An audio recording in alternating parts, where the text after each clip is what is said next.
What's going on, everybody? Welcome into the Blazers Uprise Postgame show presented by BetOnline. The Blazers today absolutely dominate the Dallas Mavericks, 136-119. Luka Doncic had maybe his worst game of the season. The Blazers were giving him fits defensively. Damian Lillard goes off 36 points in 29 minutes, and yes, it's the beard confirmed. No, it's not, okay? I reset the team, all right? I'm not staying clean-shaven. I don't like it, but I did it, and then the Blazers play great, because of course they do. Anyway, before Eric gets back, let me thank our sponsor, BetOnline. You can use that promo code BELIEVE to receive a 50% reward bonus. The NFL playoffs have started. You can get in on the action. Couple crazy games today. My Niners took care of the Seahawks, and then the Jacksonville Jaguars have a historic comeback. I feel bad for all the Chargers fans out there. But yeah, you can get in on that NFL action by using BetOnline, that promo code BELIEVE, B-O-E-A-V, 50% rewards as always, and parlays, live betting, lots of fun stuff. And any other sport you want to get in on, you can with BetOnline. All right, so Eric will be back here in a sec. He had to, I gave him 30 minutes before the stream, maybe 45 minutes. I went to the game today, okay? Went to the game with Connor. And then drove back, and I live all the way up in Vancouver, so it takes me a little bit to drive back. And, yeah, so yesterday, if you missed the stream, or it wasn't yesterday, it was 2 days ago, I said if I get $100 in donos, I will go clean-shaven for the next stream. My guy Connor came through with a $100 dono by himself, so I had to do it. That was the deal. And a lot of you people think that my beard cursed the team or something, and now I hate what started because of this. All right? I absolutely hate it. I don't recognize myself, and I do not like it. All right? But I did it for you guys. I did it for the team, I guess. Anyway. Yeah, the Blazers phenomenal tonight. Eric will have a bunch of play breakdowns later on in the stream, kind of explaining some of our defensive stuff. But great shooting night. Highest scoring game of the season for the Portland Trail Blazers. Damian Lillard has had 4 straight 30-point games after a 5 or 6 game shooting slump. Everybody was worried about him. There was people saying he was washed. There was people saying he was on the decline. And I told you guys that those people were tripping.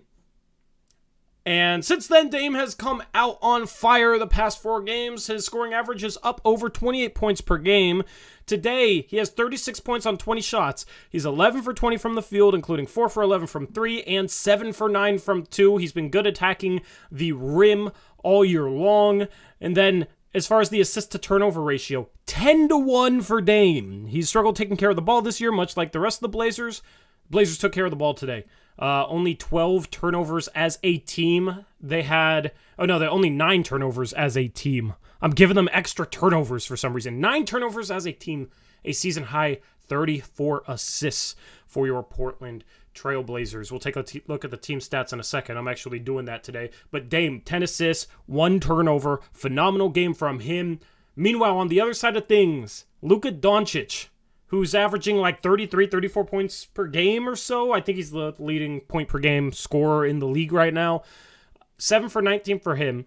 0 for 5 from 3. 1 for 6 from the free throw line. Missed a couple easy layups, or layups that would be easy for him. Layups you wouldn't expect him to miss. He did have 10 assists and only 1 turnover as well, but he was not able to get going offensively. He torched the Blazers in the first 2 matchups against the Dallas Mavericks, and tonight the Blazers trapped him early, trapped him hard, and it was tough for him to get going. Multiple guys played good defense on him. Gary Payton II, he did pick up 5 fouls, but it was a good 5 fouls. He was physical, did a good job denying him, did a good job of taking Luka out of the game, but then other guys did a good job on him. I thought Josh Hart did a solid job on him.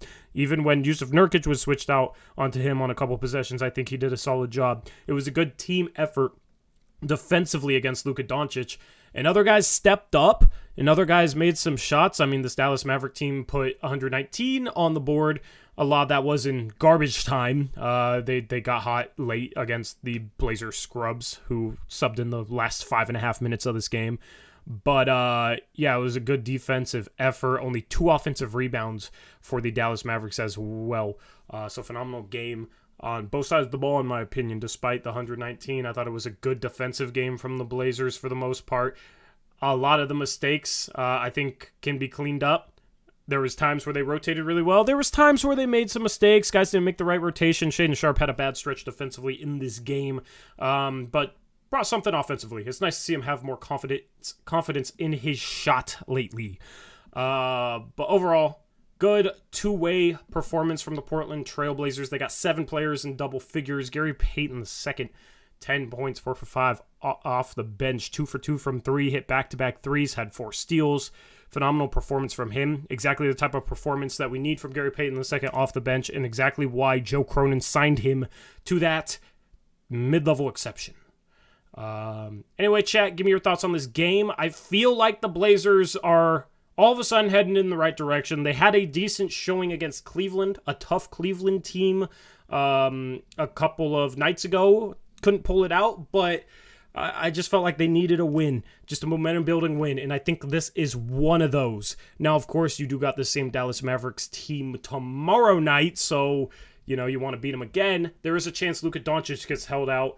There has been back-to-back games or situations where he plays one night of a back-to-back, but not both, and they sit him out because they don't want to play him back-to-back nights. He's averaging 37.5 minutes per game, leads the league, and also has the highest usage rate in the league.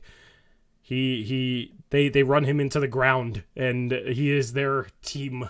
It's the Dallas Luka Doncic's. So it'll be interesting to see if Doncic plays tomorrow.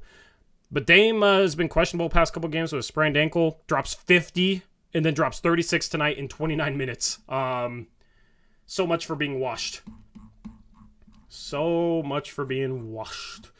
Shout out to Hail Blazers with a $2 dono with a number 1 foam finger emoji. Thank you, Hail Blazers. What's up? Hope you're having a good night. Appreciate it, man. Yeah, Eric said he'd be a minute. He's been I don't know. Hopefully everything's good with him. I would love to vibe with my guy Eric Brandt right now. Good vibes today. It was fun to be at this game. Niners took care of business earlier today. Apologies to all the Seahawks fans. You guys are in a rebuild and have a top draft pick and got to win some games as part of that. You guys are in a good position. Future's bright for y'all. But my Niners took care of business earlier today, thank goodness, and the Blazers take care of business. I'm feeling good on a Saturday night. Eric's busy shaving his beard. I don't know. What is my connection with the 49ers? My dad was a 49ers fan. That's my connection. Grant Puffer says, even though Dame shot a little better from 3 than the last couple in this one, I love when he can get into rhythm driving / mid-range and open up the passing. Yeah, he's done a good job attacking the rim this year, done a good job finishing. He's been a little bit more inconsistent in terms of setting guys up, and that's because he's been a little bit more turnover prone. But overall, I mean, he's playing the right style of basketball, playing more off the ball, but still making plays when it happens. He had a nice catch and shoot off a screen where he was kind of running away from the pass and turned all in one motion, shot it, knocked it down. That's what you like to see from Dame. I believe that was late first half. He's playing the right style of basketball. Going into this game, he's averaging 28.2 points per game. I mean, he's close to his career best year, which is why it was crazy to me that people were saying he's washed. I think he's as good as he's ever been. Especially defensively, there was multiple plays that I was impressed with from Dame on the defensive end in this game. He's not a liability anymore on that end of the floor. I'm not saying he's great, but he's not a liability, and that's good for Dame. For somebody that does those things offensively, who's been a liability on defense at times during his career, Dame was solid. Anyway, send me in your questions. I want to wait until Eric's back to truly dive in deep on other aspects of this game. Ishfluent says, Tori, it looks like Grant isn't guarding the primary ball handler. He wasn't on Luka at all, I think, which is... Eric's going to have a whole breakdown for that, so I want to wait until he's back. I think he had a little bit better of an understanding of what we were doing defensively, considering I was sitting 200 level baseline. But yeah, there was a stretch where Grant had 2 good help side plays at the rim in the first half. And that's his best role defensively. Having GP2 that you can play with Jeremy Grant and put on the ball, put on a Luka Doncic, makes it easier. But I've been begging for Jeremy Grant to not guard star players and just to help at the rim. Because it's easy for Dame or Ant to just kind of press up on the perimeter and try and take that away without worrying about getting beat if they have help behind them, right? And it's like, Doncic is going to be anybody off the dribble. So you might as well have your best rim protector / help side defenders back for when he does. And I thought Jeremy Grant had multiple impressive plays today playing the back line of that defense. Shout out to Christian with the $2 dono. Says, Reggie Bullock turned into Klay Thompson today. Yeah, Reggie Bullock was phenomenal, and a lot of his threes were wide open due to the Blazers making some mistakes in terms of not rotating correctly. I thought that was more so the bench and some of the rookies, Jabari Walker a couple times, Shaedon Sharpe multiple times, but that's stuff that they'll learn throughout their career. You give them a little bit more of a pass when it's a rookie compared to a dude that's been in the league for multiple seasons, so that's just some inexperience there. And the Blazers haven't ran a trapping scheme a ton this year, so they don't have a ton of game reps at this level playing a trapping aggressive scheme. But obviously it was the right choice instead of letting Luka go off and the Mavericks score 130, because in the past couple of games this season against Luka, he's gone off and other guys have gotten shots and gone off as well. At least you slowed Luka Doncic down, but Reggie Bullock was phenomenal. 8 for 10 from 3. He didn't shoot a single 2. Didn't really do anything else. 2 rebounds, an assist, and a steal.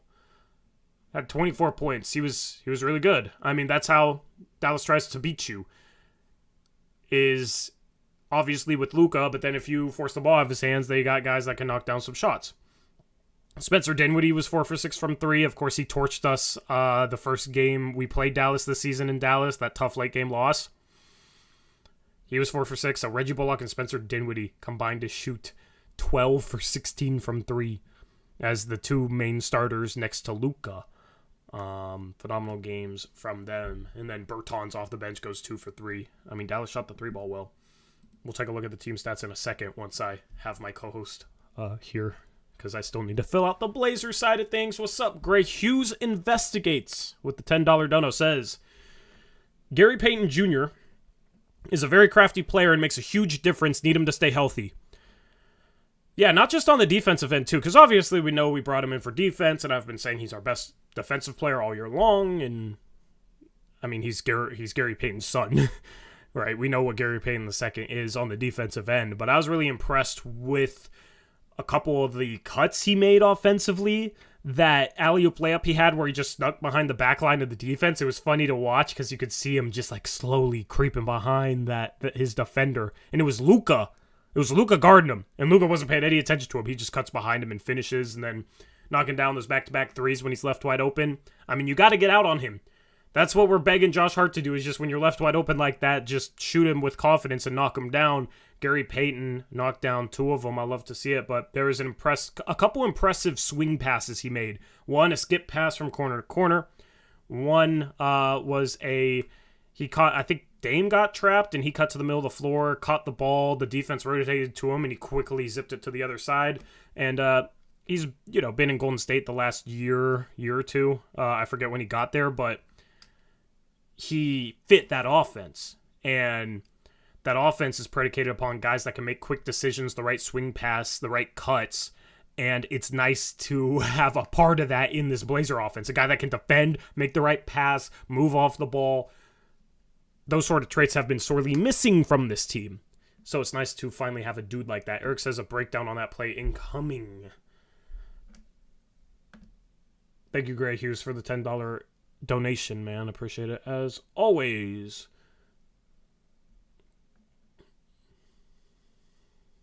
I'll answer any other questions before Eric gets back. I should have went to the solo camera. Watch. I'll go to the solo camera and then he'll be back. Actually, I don't know. It's kind of a mess in here. I'm not going to go to the solo camera. You can just have that empty chair next to me.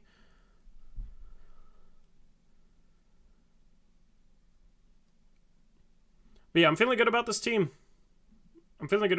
Much needed win. Nice to get off the out of this rut it's crazy because the last 2 wins, one was our in-person watch party and one was tonight. I was at the game. I just got to be anywhere but home when I'm watching the Blazers and they'll win. I think that's what it is. I don't think it's the beard. Everybody wants to make it out like me with a beard curses this team now. And I kind of play into it, but I kind of regret that at this point. I think it's more so I just can't be at home or something. I don't know. So if you guys want to buy me tickets to every home game, feel free. Feel free. I'll go to every home game and start the streams late just so we can get some wins. I set 200 level baseline Hail Blazers.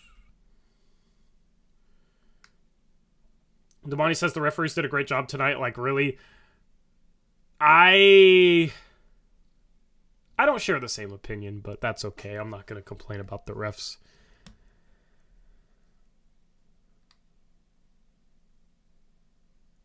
Where's that Eric Brandt photo you... Oh, yeah. Okay, wait. Yeah, I need to bring on the... Well, I got this thing.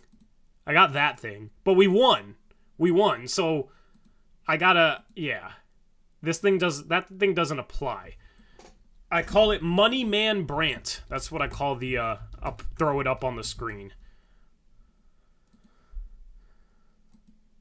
Shout out if you watch this watch party, because this is from a watch party stream. I don't know. We got in on Jack in the Box commercials. By the way, I just got Jack in the Box on the way home. Where is my Money Man Brandt?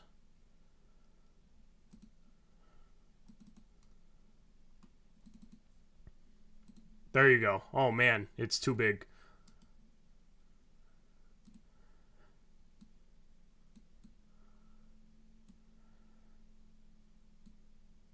There we go.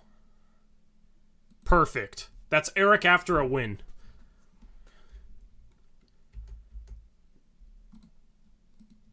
Eric after a win. Whoops, I'm moving things that aren't Eric. Where's Eric's picture at? There we go. Gotta slide it down to about there. That's good. Awesome.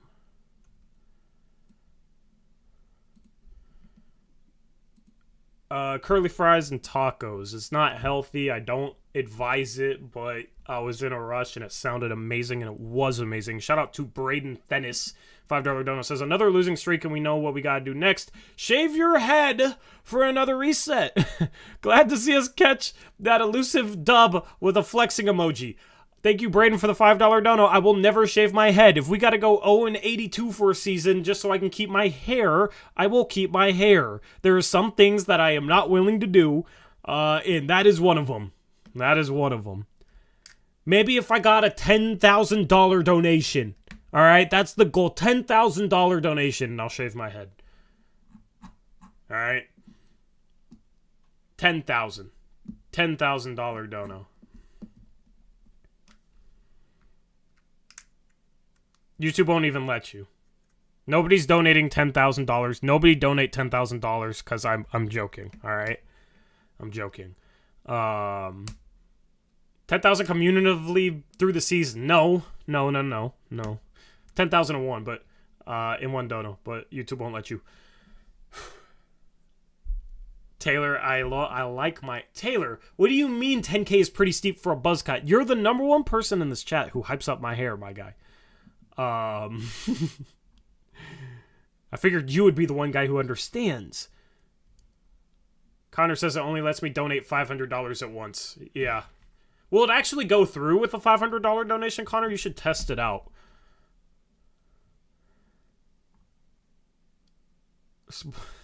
Anyway, give me questions on this game. While I wait for Moneyman Brandt to make his glorious return. I can't finish the stats yet because I have to talk. No dead air. $2,500 donos. Yeah, go ahead. Yeah, give me questions and I'll answer what I can.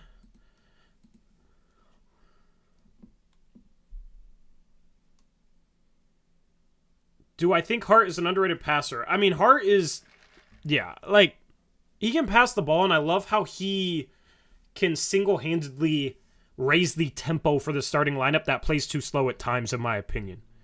That's why I just wish he would be more aggressive shooting threes, because I think otherwise he's a fine fit in the starting lineup. There's a play in the first half where I don't know if he got the rebound or the outlet pass, but got the ball, pushed up the court, got it to Dame somehow, and then cut, and Dame hit him back, and he got a layup out of it. It was like a give and go on the fast break, and it started with Josh Hart pushing the ball, and it finished with Josh Hart finishing the ball, finishing at the rim.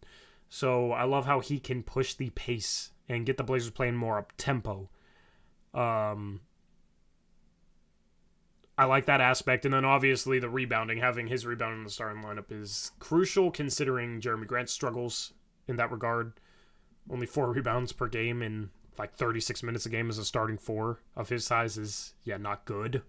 So Hart does little things, man. That's why I'm not completely out on him. It was nice to see him hit a 3 in this game. That was cool. And he had a mid-range pull-up in this game. Yeah, it looked more like Josh Hart from last year.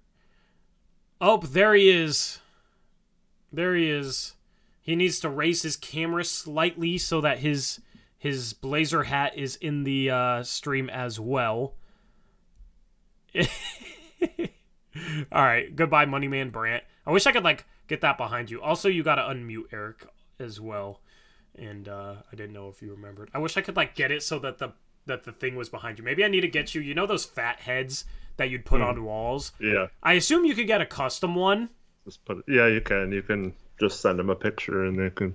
Yeah. That's probably expensive, but yeah. I mean, if it's cheap enough, maybe I will get you a Moneyman Brant fat head to put behind you on a stream. That would be pretty cool. What's up, everyone? What's up? Very, very good day. Yeah, very great day. Great day. I love the shirt. I love the hat. I love the cup. I love this game. I love the football game earlier today. Mm-hmm. And then the second one was freaking wild. Yep. Yeah, in terms of the Blazer game, I was so excited to see them come out with a game plan that was different than their normal game plan. This is by far the best effort they've had all season of just, we're going to take your best player out of the game and we're going to make whoever else beat us. Now, if Reggie Bullock would have continued to hit threes and we lose this game, I think you'd probably live with that because you didn't let Luka dominate the game. And so I like that strategy. If it wouldn't have worked, if we didn't get off to the big lead, I don't know if they have an adjustment there or what they do, but I love the fact that they came out and just said, you know what, we're just going to take Luka out of this game. And if you want to hit open threes, go for it. They hit an incredible, I think they shot 46% from 3 or something off 46 shots, which is if you would have told me that before the game, I would have thought we would have lost by 20, not won by 17. So the fact that we were able to basically just make them make threes and they were getting basically nothing outside of those threes in terms of open shots at the rim or anything like that. So I really, really liked the game plan tonight. Yeah, absolutely. And Luka was off tonight too. I don't know how much of it was our defense just not letting him get a rhythm, but his body language was terrible. There was at least 3 or 4 times where he drives on offense, either misses, he missed a couple easy shots around the rim that I was shocked that he missed. But then a couple other plays where he flailed and didn't get a foul call. There was 3 or 4 times where he almost walked back on defense behind the play. Mm-hmm. He just did not care to run back at all. And it's a fast break or transition opportunity for the Blazers, and the Mavericks are stuck playing 4-on-5 because Luka Doncic is just casually walking behind the play. Yep. I don't know if he should get a pass because he plays so many minutes. He plays almost 38 minutes a game, and his usage rate is astronomical. So, he gets gassed, man. They use him more than any other player is used in the league. But that dude was it was insane because I was excited to go to this game. I was like, oh, I get to see Luka in person. I get to see what makes him so special in person. And he looked like if we weren't trapping him, you wouldn't know that he's the best player on the team. Like, he just looked like another dude, which credit to the Blazers defense for that, trapping him. I love that they came out with something different.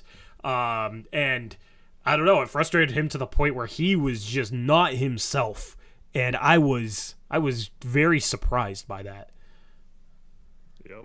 And I don't know. I mean, part of it was, maybe he just didn't have it tonight or whatever. But I mean, there's not very many games where he doesn't have it. I saw someone in chat say he looked old. Well, like he's done this his whole career where he just like uses his body so well. He has old man moves. Mixed in with like flair and stuff. So like that, I don't think that was any different than how he normally looks. Yeah, he's kind of an old school player, throw it back, uses his body well, changes pace well, even though the pace isn't fast. It's like slow to kind of slow to medium. He kind of changes pace in there, but he's shifty. Shiftiness is not about speed. It's about changing pace in between like 20 and 80%. Yeah.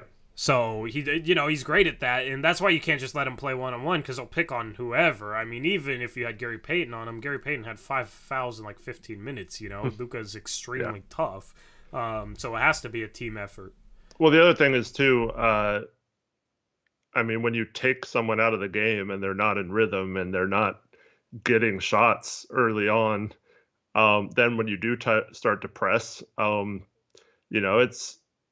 you're not in rhythm. So like, that's why I think the game plan was so good on him tonight, is because we completely took him out of that. And then by the time he started to try and push the tempo a little bit and try to get down the court before we set up that trap, like he was already kind of not in the flow of the game. And I think that really, really worked tonight. I don't know if you can do that every time against him, but tonight was definitely a success in terms of the game plan. Yeah, well, I think you can, because even if he plays better, the Blazers could have done a better job of rotating out to shooters. Oh, yeah. It's not like they did a great job rotating out to shooters whatsoever. Yeah. Like, there's room for improvement there. Yeah, that's what I want to show on my breakdowns, is how we actually let them off the hook several times with our trap. But I mean, in fairness to the Blazers, this is the first time they've had a game plan where it's like an all-out trap from the beginning of the game. So there's definitely some or a lot of learning curve to go for this type of defense.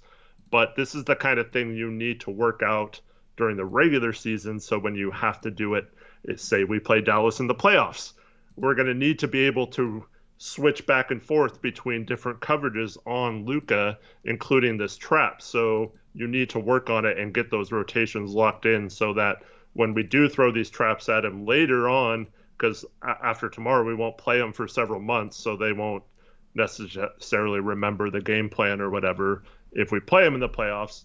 But like if you throw this trap at him and your rotations are better and you're denying the first pass away from the trap, like he has nowhere to go and has to make like a tough pass cross court. And if we pressure him enough, I think he'd have to like lob those in the air, so we should be able to rotate and close out properly. So yeah, there's a lot of things they can do to clean that up. And so I hope they don't just like forget about this after we play Dallas, because I do feel like we need to run this occasionally just to get it more locked in.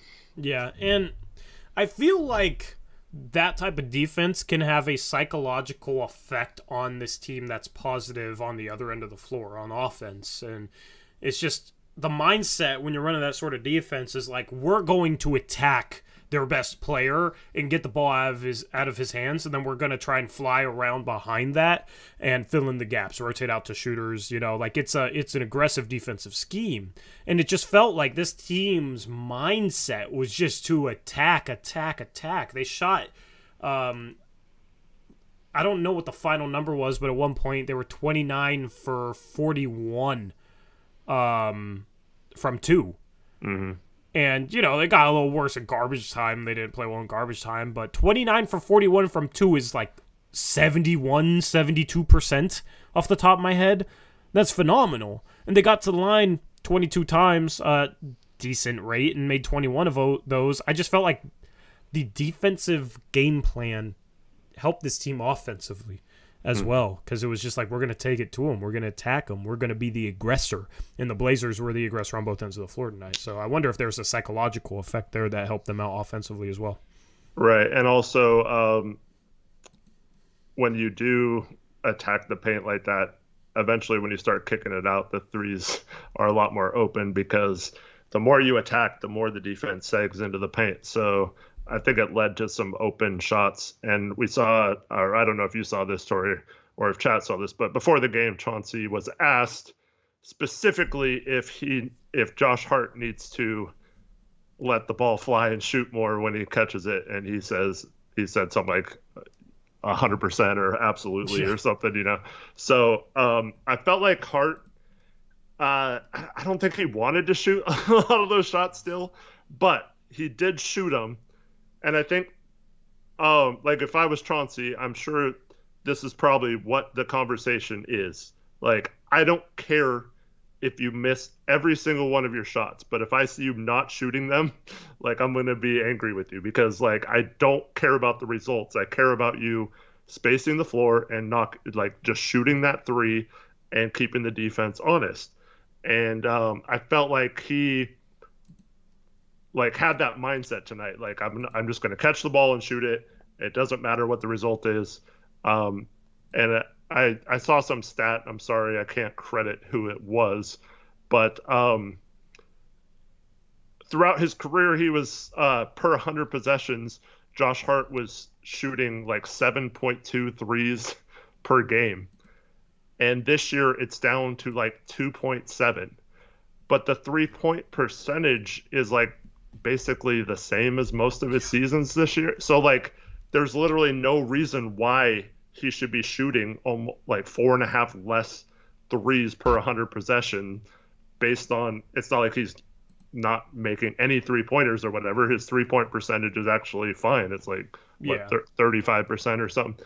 It's all mental. Right. I mean, well, here's a different way to quantify it, too. Last year, in the 13 games he played in a Blazer uniform, he played 32 minutes a game and shot 6.4 threes per game. Mm-hmm. This year, in his 35 minutes per game, he's shooting 7.1 field goals. That's twos and threes. Yeah. He's almost shooting less field goals in general this year than he did threes for us last year. And that's how his scoring went from 20 points per game with Portland last year to now below 10. So obviously he's not going to be that 20-point per game scorer in the starting lineup, but you just need to find that right balance of facilitation, being a role player, but then also being aggressive and making sure that defenders have to guard you and take you seriously behind the arc. Because nobody would have left Josh Hart open when he was playing for Portland last year behind the three-point line. And this year, teams have started to do that more and more because he doesn't want to shoot. So, he needs to let it fly. Every time he's wide open, he needs to shoot. And that needs to be his mentality, no matter if he goes 0 for 10 or 10 for 10. Yep. And he made a 15-foot jumper, and he stood there and went like, yes, afterwards. And then after he hit the three, he was thankful for it. And so, you could tell he was just getting frustrated. Now, there is a theory going around in chat from People's Mix and Little Scrappy 50 Cent who are saying he doesn't want to shoot the three because he doesn't want to ruin his 3-point percentage for free agency. He's hurting his value. We were talking about him going into the season as there's no way he would accept $13 million next year. We're going to have to pay him the bag, right? He's actually now, because he's afraid to shoot and has been almost a negative on offense at times because of the lack of spacing. He's actually hurting his value. So that doesn't make any sense to why he just wouldn't shoot. I don't know. It's just something between last season and this season. Sometimes when you're playing, because last year he came in, Dame's already hurt. He's playing with Anthony, it's his first time playing as a starter, basically, and we just got like Winslow in a trade, so like he didn't care about that, So like he just came in and got to play, And this year it's like it's more, I don't know, some players that are not selfish players will get in the mindset of, well, someone else will get a better shot than me. So like I'll just dribble and kick out to Dame or Ant or Jeremy or something.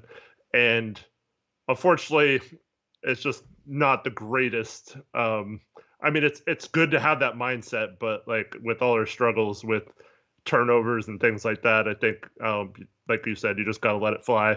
And I think we saw that tonight, even though he only took 8 shots.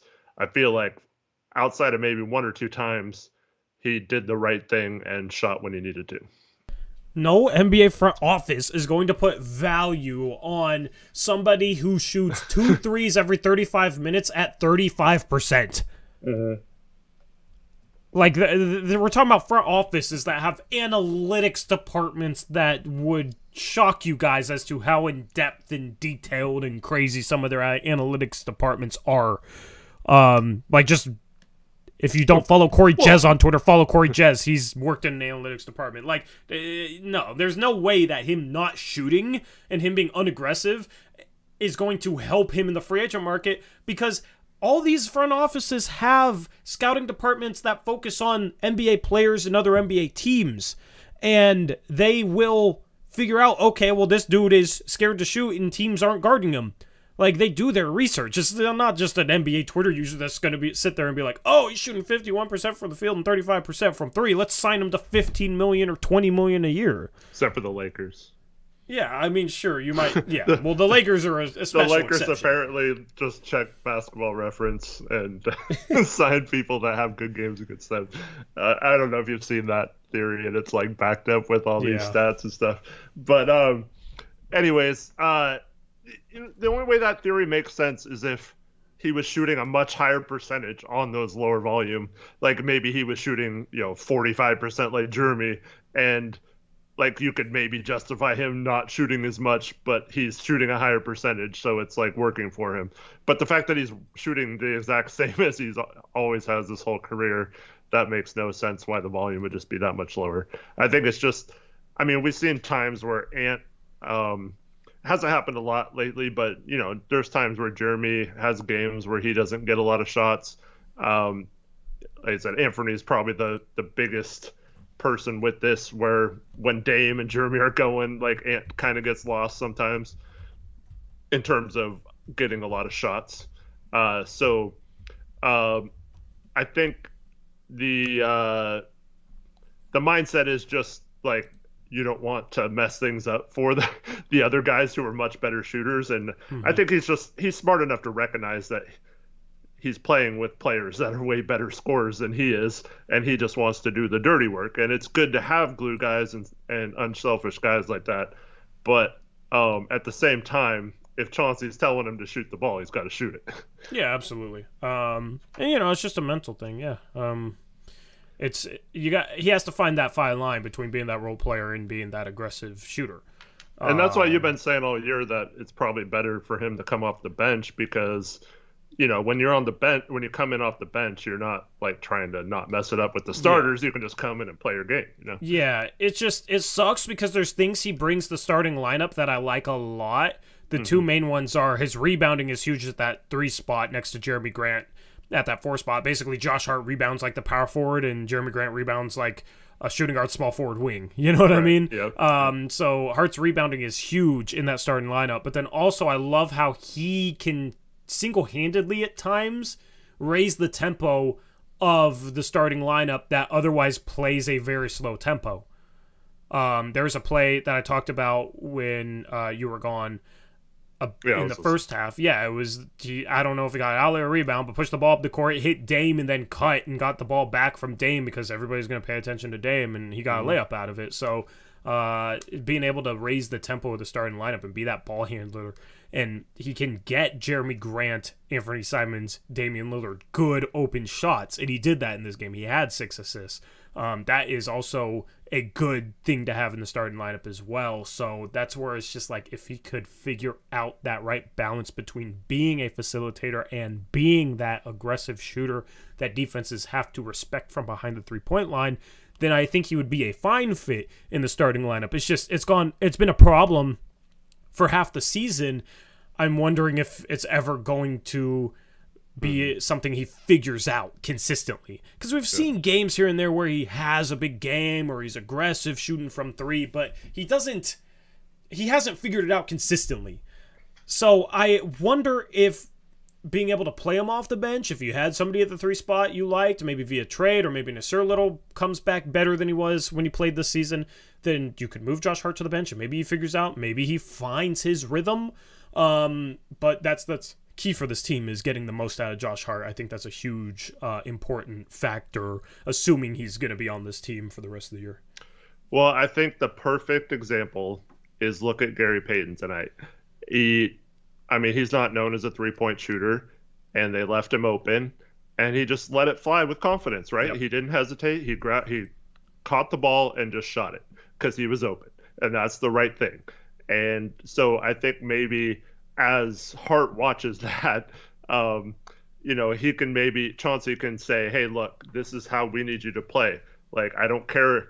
I mean, Gary's not going to make every 3-point. Like, he's on fire so far from 3 this year in limited shots, but like, that's not going to happen all the time. But that's what we need from you, is to do this. And if you can't do that, or you're not willing to do that, or you're not willing to snap out of your little mental thing, we're going to have to play him in those moments, because he is willing to do that. So I think that just seeing Gary out there doing the right things on the court, whether it's cutting or when he gets those kick out passes, just letting it fly, you've got to think that could hopefully push Hart to play the same way, because he, at least offensively, could be a very similar player.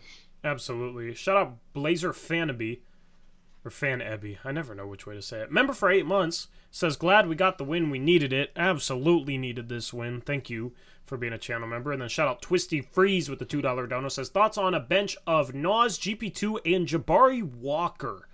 Thank you, Twisty Freeze, for the $2 dono. I would love to add a shot creator to that group. Mm-hmm. Like a shot creating forward. I mean, you probably need a big man in that group as well. But I mean, I hope Naz comes back and is better than he was earlier in the season. Maybe the core is a little bit more healed or whatever. Because he was a good on-ball defender last year and he wasn't this year. But he was knocking down threes and a good offensive piece for a bench. So getting the most out of Naz is also important for this team. GP2, obviously, we know what he'll provide. But then Jabari's just nice to have right now because he's not going to mess many things up. He'll make a defensive mistake here or there, but that's just due to a lack of experience, because I think he's somebody that can see the defensive side of the floor. He just needs reps. And then offensively makes the right cut, can make the right pass, like isn't going to try and do too much. So Jabari's just solid as a guy that doesn't screw things up. Yeah, it'd be awesome to have somebody that can go off as at a backup forward spot, somebody that could have 15, 20-point games off the bench, like a Rui Hachimura or somebody like that. But as far as the pieces on this roster, he's actually the guy I trust more than anyone other than GP2 off the bench to not screw things up. He's not the next best player, but he's the guy that I'm most comfortable with not making bad mistakes. Right. Yeah. I agree with you. I think we need a backup big that was better would help this team a lot, I think. And then also just whether it's a shooter or a shot creator, hopefully both, just like someone who can help space the floor with that second unit, especially if Anthony is trying to run the show. But I did see Damani ask earlier, what did you think of Anthony taking it to the basket a lot tonight? I thought he did a good job of not settling and pushed the tempo and got into the paint with that second unit. And I thought that really helped that unit. It also helps when you have Gary Payton out there with him because he was just so good on. I know you mentioned this earlier, but just how quickly he gets the ball and like just moves it, and the ball it doesn't stick, it just gets moved quickly, and he doesn't like to dribble around and do stuff. He actually, like, you can tell he doesn't. Not that he's uncomfortable doing it, but it's like he wants to get rid of it. He doesn't want to be a magnet for the ball. So, like, just how quickly he caught the ball, reversed the court with his skip passes. It was just it was a really good flow to the offense. Oh, I was muted. Yeah, absolutely. But the Ant, I mean, this is the evolution of Ant. I mean, we know he's a lights out 3-point shooter. This year his numbers are a little down in that department, but like, I'm not worried about that one bit.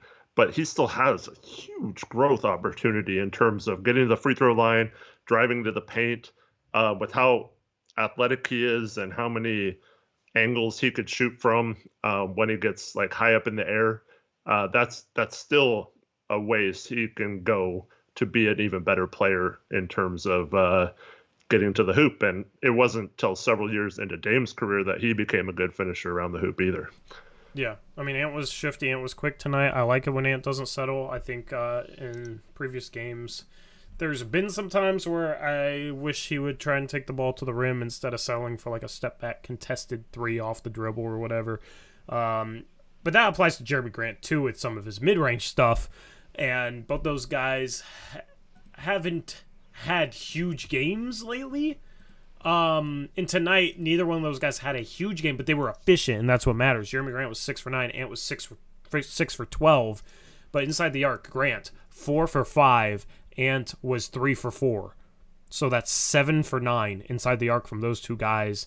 Ant got to the line 6 times as well, which obviously attacking downhill is gonna get you to the free throw line. And then he had 5 assists and no turnovers. I mean, that's the type of Anthony Simons you need. People always say, oh, if he's not making threes, he doesn't do anything else. That's absolutely not true. When he's gone downhill, he's done a decent job of finishing. He's had stretches where he's gotten to the free throw line and then, making those right passes, and then had 2 blocks today as well. I still don't think his defense gets enough credit. I don't think it's necessarily, good, but everybody talks about him like he's some horrible defender, and he's absolutely not. So, it's just nice, to see Ant get downhill and make things happen, get to the line, finish, make plays for others, and then have a couple impressive defensive plays on top of it, because that's you do that consistently, then you're a well-rounded player, and you can have an off-shooting night from 3 and still be a positive contributor and help this team win. And that was obviously a big criticism from many people in regards to our previous starting shooting guard, CJ McCollum, was that when his shot was off, he didn't do a whole lot. But I always say this about these types of players, though, is they still draw a ton of attention. Simons draws a ton of attention, great floor spacer. Same with CJ. You can't just put any scrub defender on him. You can't hide defenders on them because they will get going against them because they're that talented.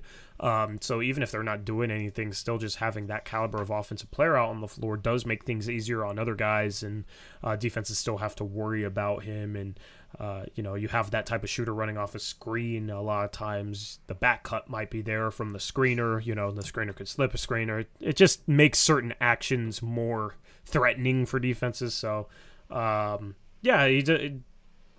I think, does a good job picking and choosing his spots. I don't think he gets enough credit for that. The problem in the past was CJ McCollum dribbles the ball too much, stops the ball too much. Simons hasn't really been doing that with the starting lineup this year. With the bench, he has to. With the bench is by necessity because there's no shot creators on that bench. But with the starting lineup, he's done a good job of making quick decisions, not over-dribbling, not stopping the ball. There's times where, stop the ball, run a pick and roll and that sort of thing, but you would expect that. He does a good job of picking his spots within the flow of things, and I think he deserves more credit for that.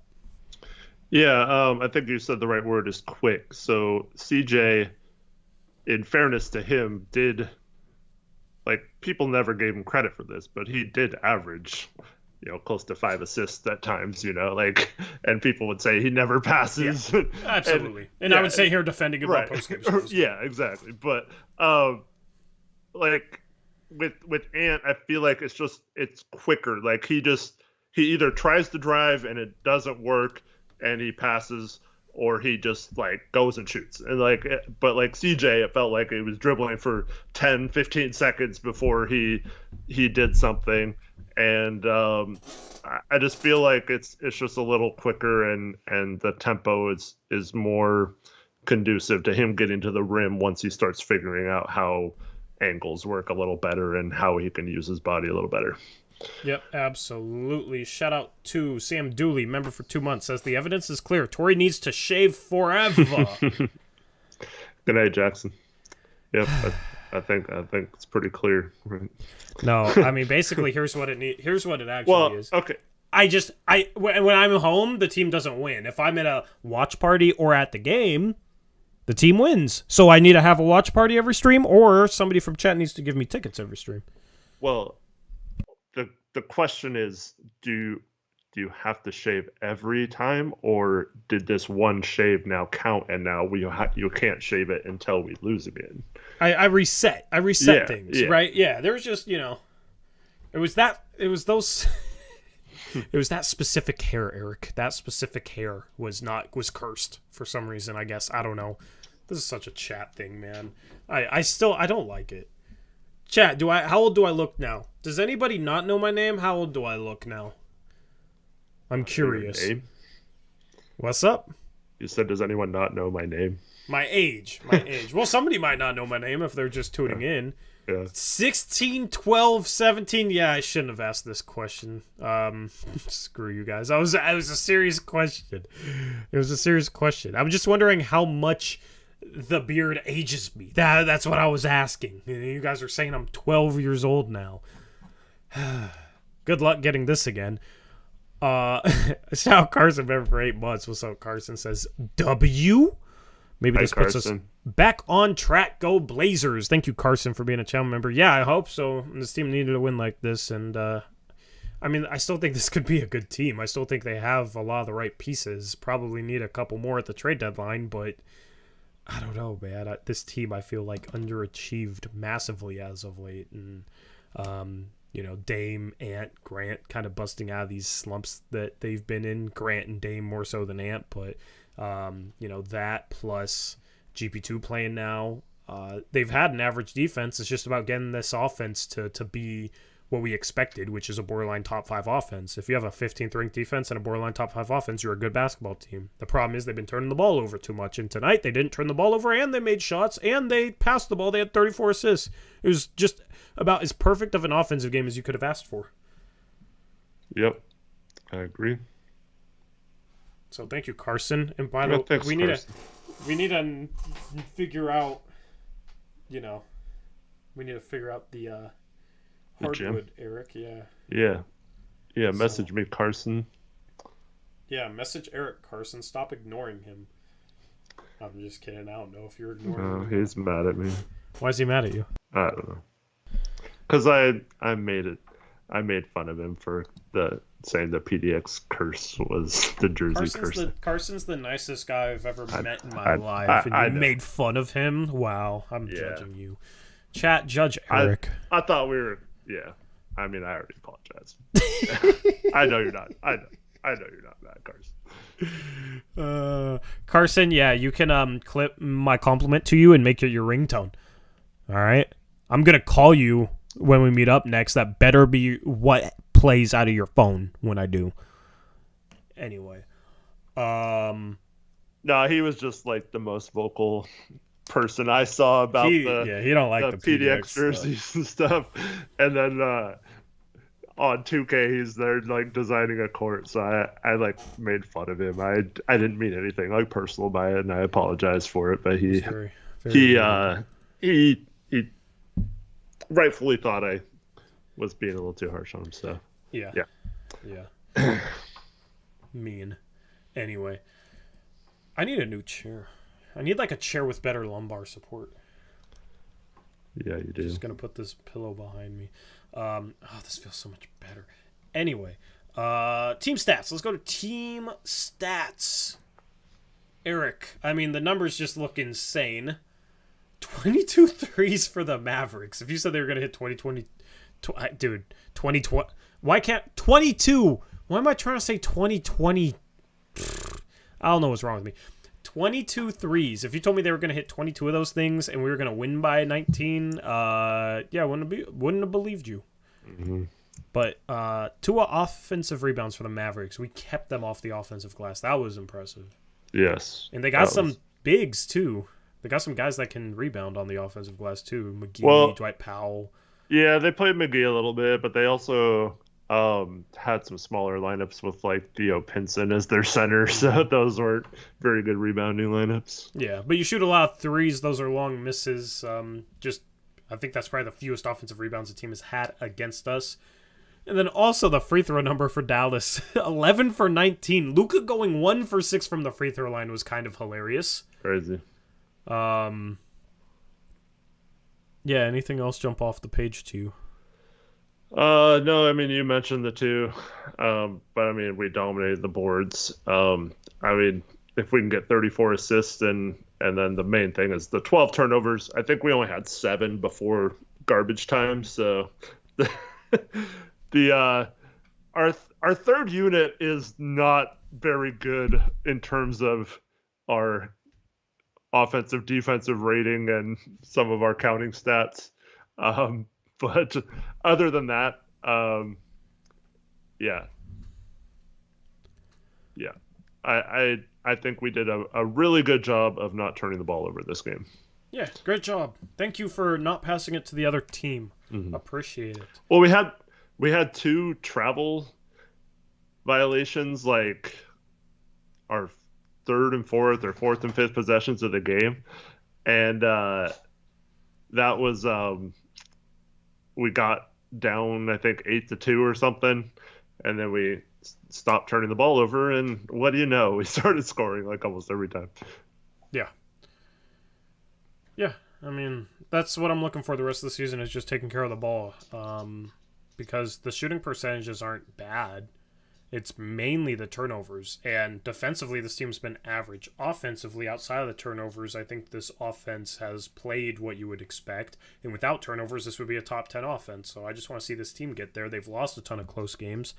Cutting down on those turnovers would turn those losses into wins. All of a sudden you'd be talking about how this team has won a lot of games recently instead of lost, because they've been in pretty much every game that they've lost in the past month or 2 outside of a couple blowout losses. So that's what I want to see, because I think this team can go on a run if they figure out the turnover issue. Also, I mean, I think this would be a good strategy. Just blow teams out, then you don't have to worry about the fourth quarter struggles. Like, you know, yeah. When you're up 20, when you're up 20, it doesn't matter if you're not scoring in the fourth quarter. Like, we were chilling today. Yeah. See, that's how you solve that. Yeah. I guess they had 12 team turnovers and only 9 turnovers credited to players. I don't know why. But like the shot clock violation was a team turnover at the end. So they did a good job of taking care of the ball. Mm-hmm. 24 fast break points too is nice. And 50 points in the paint to 28 for Dallas. And I mean, Dallas isn't a huge fast breaking team, but only 9 points. I'll take that all day against any team. Yeah, I mean, we're not a huge fast break team, so love seeing 24 there. And only 28 points in the paint. That's what I was saying earlier, is that they just did not have anyone really to attack the hoop. I don't know if Christian Wood's going to play tomorrow or not, but not having him really helped because he killed us last game. Yeah, I mean, I'm not sure Luka plays tomorrow because they've rested him on back-to-backs, rested him for a night, so... I made the joke on Twitter, did he even play tonight? So maybe he's playing tomorrow. It's funny because... So I dropped Believe in Blazers podcast before this game, talked about some trade targets, so it's still very relevant with Stephen Vaughn. You can watch the video over on our second channel, Blazers Uprise Live, link in description. Me and Derek also stream Mondays, Thursdays, 3:30 p.m. Pacific, so definitely check out the second channel. But he asked me during that podcast, so what does Luka average over these 2 games coming up? It has to be like 40 a game, right? And I'm like...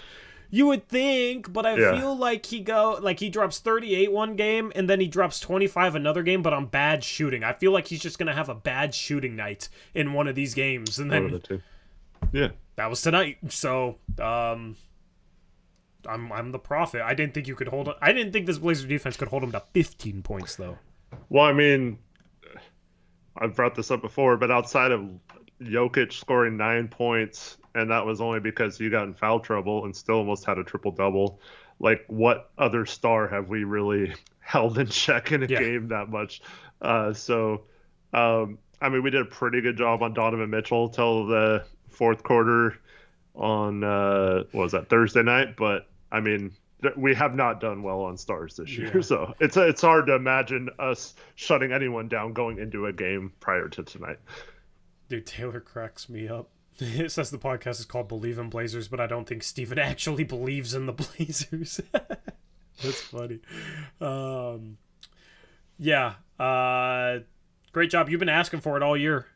Asking for them to switch things up and be more aggressive dealing with some of these star perimeter players, and we don't have any one guy you could just stick on Luka and he's gonna, like, if you play normal defense against Luka, I don't think there's any defender in the world that could hold him to this shooting night, that could hold him to 15 points.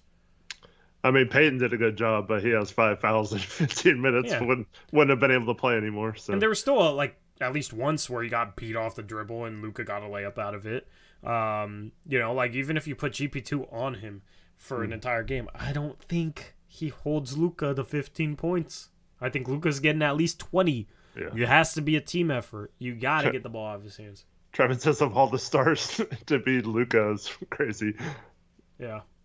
Because he's seemingly, I mean, Jokic too, but those two are like the least double teamable, if that's a word. So I guess LeBron is probably in there too, but like those guys, even if you double team them and have the right persons in the right spot, they're still like so big and crafty with the ball that they can do that. Yep, absolutely. Damani says, why haven't we been playing well against stars? I can tell you. Well, I mean, we've broken that down all season, but we don't do anything to pressure them.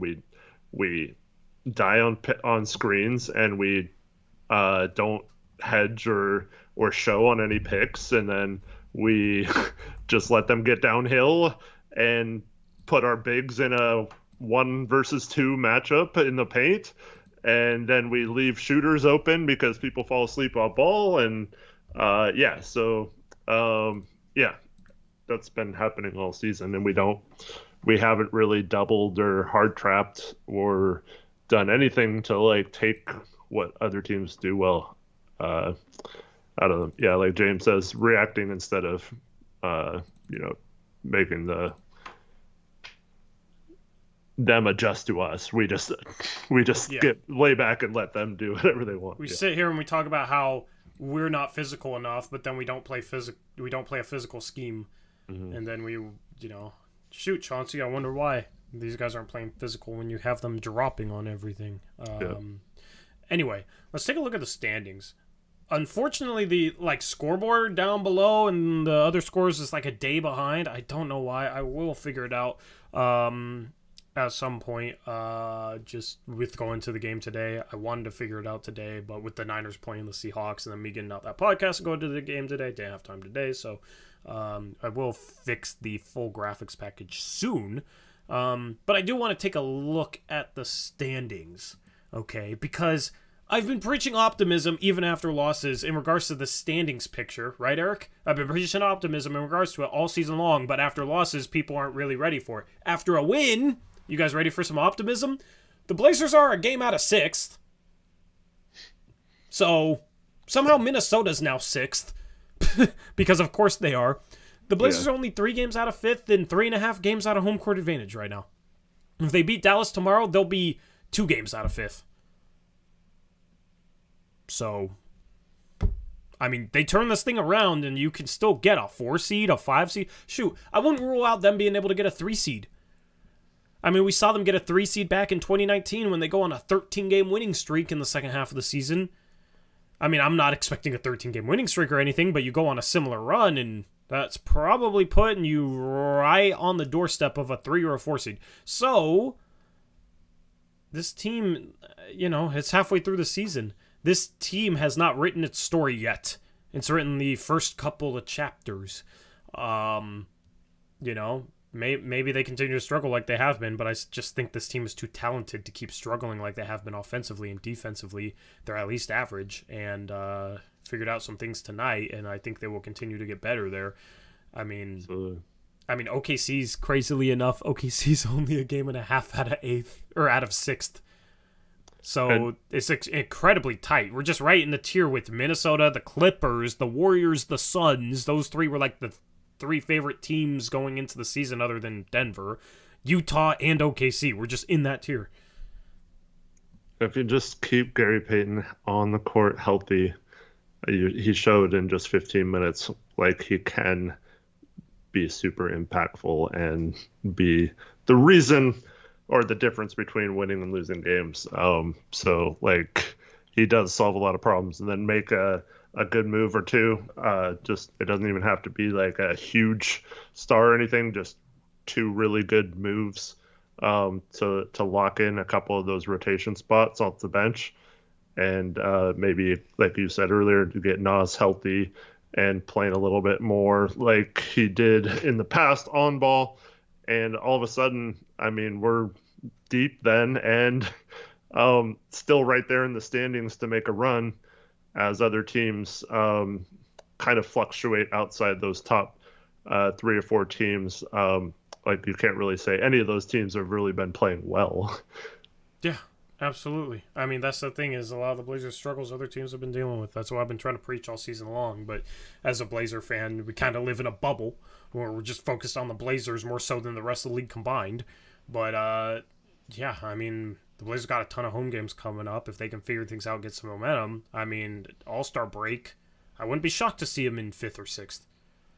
Yeah. Absolutely wouldn't be shocked. It sucks that some of the bad, close losses, Brooklyn at home, Denver, the second game that we played them at home, the Jamal Murray shot, the SGA buzzer beater, right?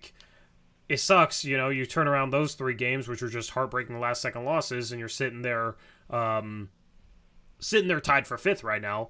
Mm-hmm. But that's the thing, is a lot of teams have had losses like that, so it's just all kind of even right now, which is cool. It's awesome. It's just crazy. We have the same amount of losses as a team in 6th, but we're in 11th.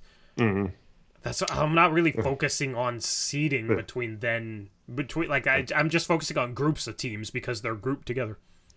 Man, I think I said this last year, but I watched that Clippers game recently. Yeah. And man, just watching us up 18-19 in the second half and just watching us blow that game. That game, man, and just the way we blew it. I was just disgusted by that game, and I already knew we blew the game. And I was like, "What are we doing?" I had a solo post game, and I was just talking about we don't have enough shooting out there too. Well, I was here, but I hadn't watched any of the games, so you had to pretty much say, yeah. But still don't know if you have enough shooting with that bench lineup. Mm-hmm. But that's the problem, is without Dame, you don't have enough shot creation, and then it's Justice Winslow plays instead of Dame, and you got Justice Winslow, Josh Hart, and Nurkic is a shooter now, but Nurkic is your 3rd best shooter in your starting lineup, because I'm not saying he's a better 3-point shooter than Josh Hart. He has a better percentage this year, but he's more willing than Josh Hart, which is crazy. If you told me Yusuf Nurkic was going to shoot maybe more threes, I don't know what the rate is, but be more willing and more confident of a 3-point shooter this year than Josh Hart, I don't know how I would have felt about that. Either Nurkic turned into a sniper or Josh Hart turned into somebody that has Ben Simmons syndrome. And unfortunately, it was the latter. I don't know. It's just kind of crazy. Shout out to Hail Blazers for the $1.49 dono with the rose. Oh, he sticker. Got us a rose. Thanks, How man. Sweet. Thank you, Hail Blazers, for the rose. When it comes to, should Grant or should Hart start, should Payton start or whatever, I'm not worried about that stuff at all. I think it's fine with Payton coming off the bench. I actually think his energy is more suited to come off the bench. But really, I don't really care who the starters are. I care who's playing the most minutes and what our lineups are in crunch time and how we're matching up against the team we're playing.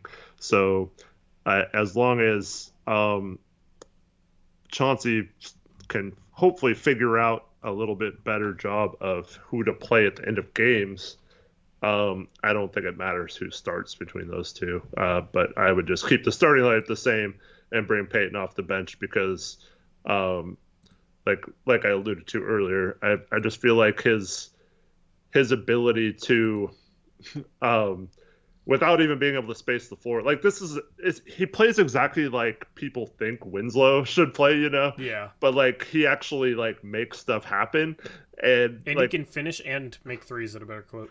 Right. So like I don't know, he does all the thing Winslow does, but he's like more sped up, but like in a smarter way, and like it just leads more, I think, to better spacing and more flow, even though he's not a spacer of the floor. I just think he does the right things out there, and it was pretty apparent tonight how like Ant got going with the second unit finally with Gary Payton. I don't think that was a coincidence.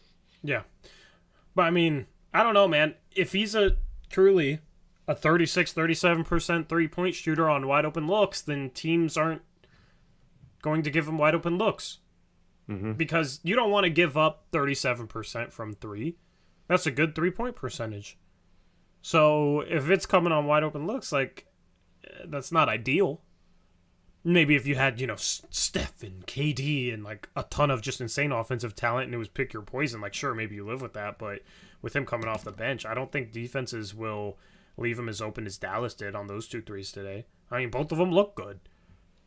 Mm-hmm. He has good arc on it, good flow. Like, it has fine form, and it's just he's not going to go out there and shoot a bunch of contested ones or ones off the dribble. But those standstill ones, like, I think you got to get out on him.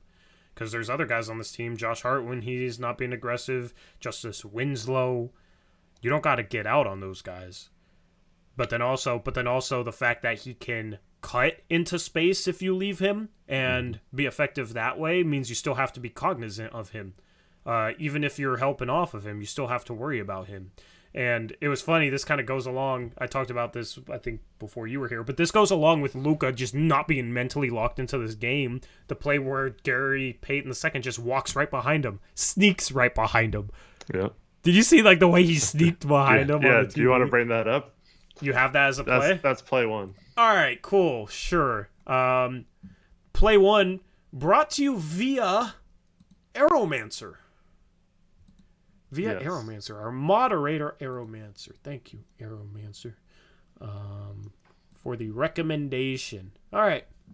This play just cracked me up. Go ahead, Eric. Yeah, so on this one, we see that Anthony is going to have the ball up top. Now, you can't see Gary Payton in this picture, but he's spotted up in the corner here.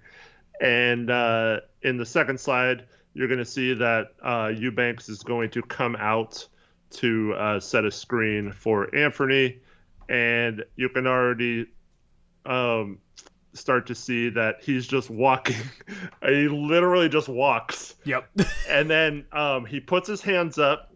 So, like, right here, you can tell Ant sees him. And Luka does not see him. So this is great because Luka has no idea he's not in the corner here. And then in the next slide, he just comes out in the perfect spot in between the two defenders, and Ant with a great zip pass to him. And in the last slide, Payton's already laid it in before Luka could even get there. So yeah. Just real great cut. Going along the baseline, kind of the way he did it so sneakily. It was a really, really cool play. And then from there on, they were worried about that, so they were like focused on that, and that's why Ant had a couple drives because the paint wasn't as packed as it would have been had Payton not done this. Yeah, and there was a play or two where Payton tried to make this cut, but like Ant or somebody drove, and he did a really good job of, because this is a pick and roll, with Eubanks, and Payton's under the rim right now. But you don't want him to draw Luka over towards the drive, right? If Ant's going to drive. So what you do here is, like, if this isn't a pass, if Ant's driving at him, you go back to the side of the floor you came from, and you go to the block that's like closest to the camera right now. And Gary Payton did a good job of making that cut over under the rim and kind of overloading the ball side of the floor. But then when somebody drove, like vacating back out towards the weak side and being ready for a dump off pass in the dunker spot, or vacating back out to three. So that's the thing, is like, when you make cuts, sometimes you're not going to get the ball. You need to know where to go after making that cut in order to space the floor. Sometimes you'll cut all the way through if there's not a bunch of players on that side of the floor. But in this situation where you have three guys on the opposite side of the floor, vacating back out is a good decision. And that's what Gary Payton II does. He makes the right cuts, but then he's also really good at knowing where to go if he doesn't get the pass or isn't open on a cut. And that's something I think this Blazer team has struggled with, and that's resulted in some turnovers, is guys making cuts, but then, filtering out towards one of their teammates. And all of a sudden you got two offensive players standing on top of each other. Yep. So then Dame drives and one of those defenders helps, and Dame's doubled, but he doesn't have anybody open because one defender can guard two because the floor isn't spaced right. And then it's a turnover. And then we're complaining about Dame being sloppy, but it's as much the floor balance and the spacing and the setup as anything else. So knowing when to cut, where to cut, but then also where to filter out to is extremely important. Exactly. So, great play. Anyway, we'll have a lot more where that came from in terms of breakdowns, and we can, do them whenever you want to as part of conversations, or do them all at once. I do not care. Yeah, it's just more of a learning thing for all of us about how the traps worked and what they can do to improve them. So, absolutely. So, is there any players in this game you want to talk about? Sharp? Did you have a breakdown related to Sharp at all? No, not outside of just the normal. Just the general theme that you got going. The general theme. Yeah. Offensively, he looks confident again, which I like. He is obviously not a dribble drive guy. There was a couple of times where he got the ball in the corner, and I thought he could have drove baseline, and he just doesn't have the confidence, like, whatever, right? But let me see if his stats show up. I don't think his stats show up, unfortunately, on here. No, they do not. Unfortunate. But let me pull this box score back up because I don't have it up. I have the standings. Tonight, Shaedon Sharp had 12 points off the bench, 5 for 12 from the field, 2 for 8 from 3. He ends up having to shoot some difficult, like, end of the shot clock shots that lowers his percentages a little bit that I don't really blame him for. There's a couple of times where he's had to shoot a couple shots with, like, 3 on the shot clock, and it's a step back, contested, pull-up jumper. And, Dame and Ant in the past, CJ would do that and hit him at a high clip, and obviously at 19 years old, Shaedon Sharp ain't that type of shot maker yet. Someday, hopefully, he will be. But 5 for 12 is nice. Made a couple wide open threes in this game and was a plus 11 in 31 minutes. He played 31 minutes, Eric. Chauncey played him a ton. And he made some defensive mistakes in this game, but offensively had a couple nice cuts. Just looks to be a little more comfortable than he was when he had that stretch where he was just awful. And whenever he subbed into the game, the team would get outscored mightily. Like, there was a stretch of 6-7 games where Sharp was playing 15 minutes a game, and in those 15 minutes, the Blazers were getting outscored like 10 to 12 points. This is the third game in a row he's been a clear plus, or the team's been a plus with him on the court. And I think that's due to him just being more confident, knocking down a few more shots recently, and just doing a decent job just kind of playing within the flow of the offense. And obviously with GP2 off the bench, it helps the bench unit, so plus minus is not great to gauge an individual player, but I just think he looks more comfortable and confident offensively. Yeah, for sure. There was a play where Jeremy Grant Well, before this one, Jeremy Grant had a 3-on-1 fast break, and he waited too long to pass. I think it was to Payton, and threw it out of bounds. Just kind of threw it too hard and high.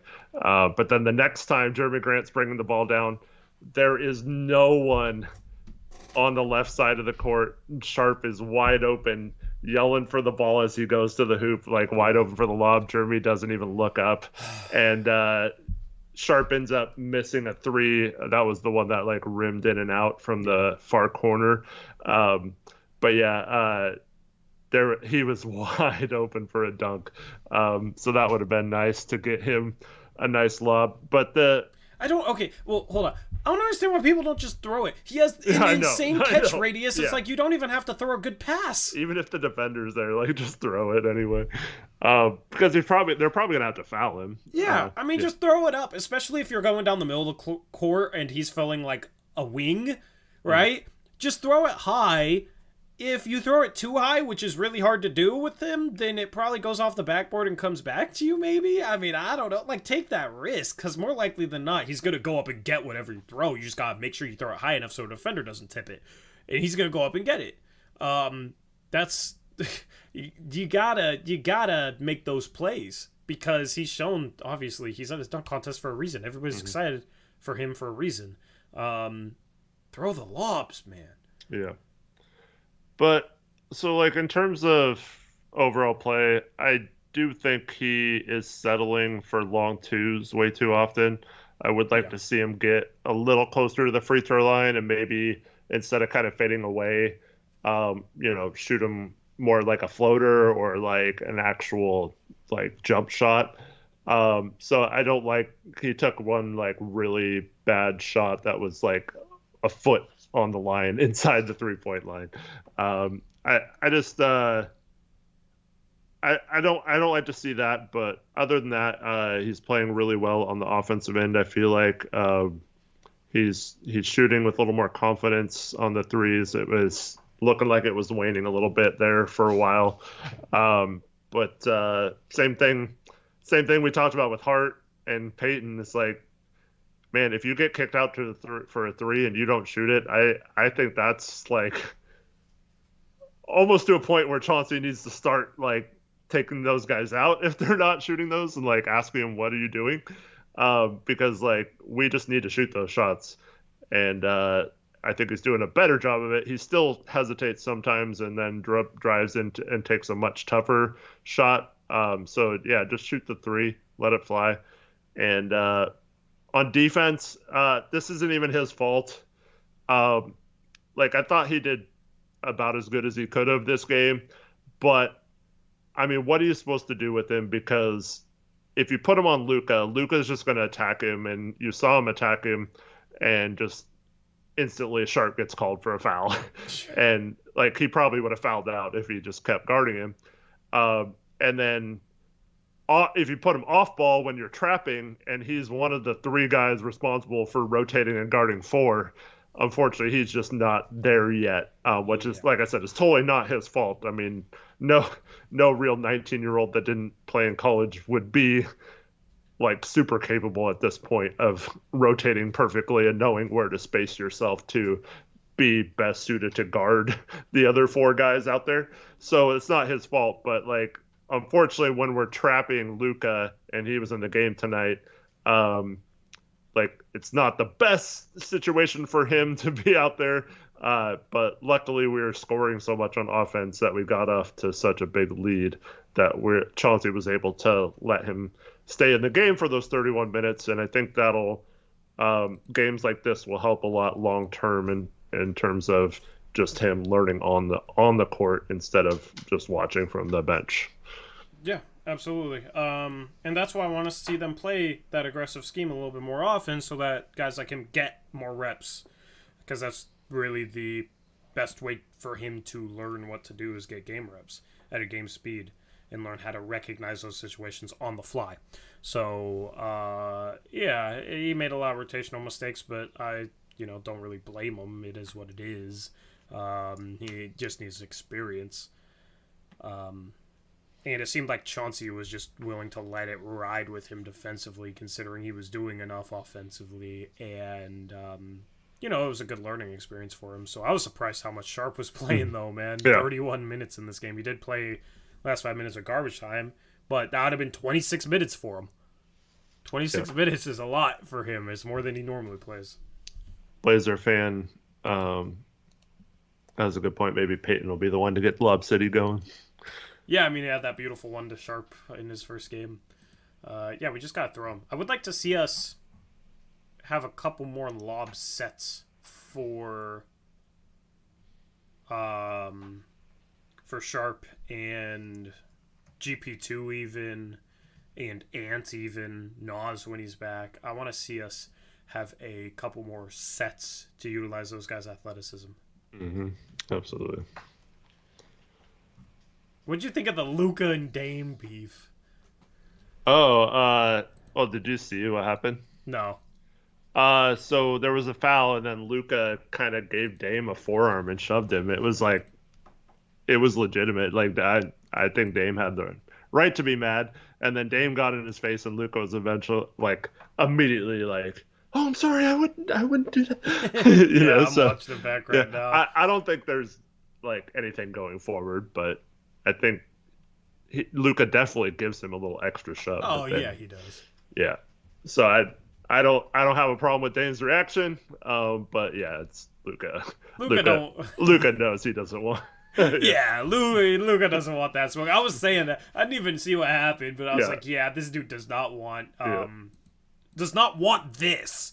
All right, he does not want the best boxer in the NBA boxing him on this court right now. No. I would love to see Luka get in a fight just to see if he could hold his own. In a basketball brawl. But they don't fight no more. That's about as much as it gets. But it was especially just funny. Star players like that, right? Yeah, it was just awesome, man, to be in the arena like Dame and Luka going at it like that was dope. Mm-hmm. Was loud. Was awesome. It was fun. But that's the little stuff that Luka will do that can annoy guys, and I love Dame just jawing at him for it. Don't do that. Mm-hmm. Ain't no reason for that. Yeah, we're not playing dirty, right? Nope. So anyway, well, Luka thinks every single play is a foul. So. Oh, dude. Oh.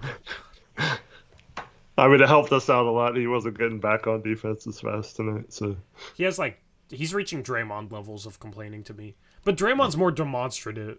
Mm-hmm. Is that the word? Luka's more whiny, and Draymond's more pissed off yelling. Mm-hmm. I see clearly a bot in chat. That reminded me that I'm supposed to tell you to check your Discord message from him or something. Yeah, he was telling me to hit up somebody I already hit up, so I responded to him today. It's all good, yeah. Oh, by the way, what did the Bosnian contingent think of your baby face? They weren't there. I don't know. I just thought I was gonna sit amongst Bosnian fans, and I don't think I did. I mean, I didn't seem like it. So, yeah. But yeah, I thought it was, since it was Nurk's tickets, it was gonna be close, and it was 200 level baseline. So I don't know. Oh man, I don't know. But I'm not complaining about a free ticket. I just I didn't know what to expect. So. We watched the Jags make the field goal. There was this dude in front of us we didn't know with the game up on his phone, and there was 12 of us behind him as the play was going on. And he was like, "This is the most American thing ever. We got football on a phone while we're at a basketball game." Dude, if you like the Chargers, then I'm sorry. That must be. Oh man. Yeah, that's brutal. That's brutal. They're up 27-0. How do you choke a 27-0 lead? How do you get up 27-0 and then you only score 3 points the rest of the game? Jacksonville had 5 turnovers in the first half. Four picks from Trevor Lawrence. It's you got Herbert and you got Keenan Allen and you got Eckler. They couldn't run the ball at all. And yeah, I don't know. their coach played Mike Williams in a meaningless game last week, and he got hurt and couldn't play tonight, so they didn't have their full complement of receivers either. So yeah. Steven's a Jaguars fan. He says he's kind of a Jaguars fan. So yeah, I'm wondering how hyped he was for that. That was crazy though. Is that the biggest playoff comeback ever? No, I think isn't it like 30 something? Is it? Chat, let me know. Well, because there was that Chiefs one. I think were they down 28-0 in the first half to the Texans and then came back and they had the lead by halftime. It was like 35-28 at halftime. Was it 28-0? I remember the game, but I don't remember it was the score. Chiefs Texans, but the biggest one is the Bills in one of their runs in the 90s came back from 32 down with Frank Reich, their backup quarterback, led a comeback against the Oilers. Yeah, that's crazy. Yep. Crazy. I'm looking forward to tomorrow being able to. I like that the Niners played the first game because then I just get to relax. Like, we're already in the next round. I get to relax and not have to worry about anything as I watch the rest of this wild card round, you know? And it was nice that I was able to kind of relax in the second half and it wasn't that close the entire way. And then, people are mentioning the Patriots versus Falcons. Yeah. 20, that was only 25, but still. That was late in the second half when they started their comeback. Yeah, it was Bills Oilers. Good old Oilers. So, yeah. Is Tom Brady getting another ring? No. Nope. No. I hate that. I forgot that the NFL reseeds. I was like, oh, we get the Seahawks, then we play either the Vikings or the Giants. That's awesome because I don't trust the Vikings or the Giants at all. But I forget, like, if the Giants win, then they're gonna automatically play the Eagles. Yeah. So I don't trust. Yeah, I don't trust either of those teams. I mean, the Buccaneers, we already dominated them at home with Brock Purdy 35-7, and then the Cowboys we beat last year. I'm obviously more worried about the Cowboys. That's like the Niners are going to face either the Vikings or the winner of Cowboys Bucks, and I would probably not want to face the Cowboys out of those three teams. Would you agree with that? Yeah, I mean, we just kicked the crap out of the Bucks recently, so I mean, I think we can compete with anyone. You know, it's just obviously being able to blow out a team lowers risk of injury. So shout out to. Go ahead.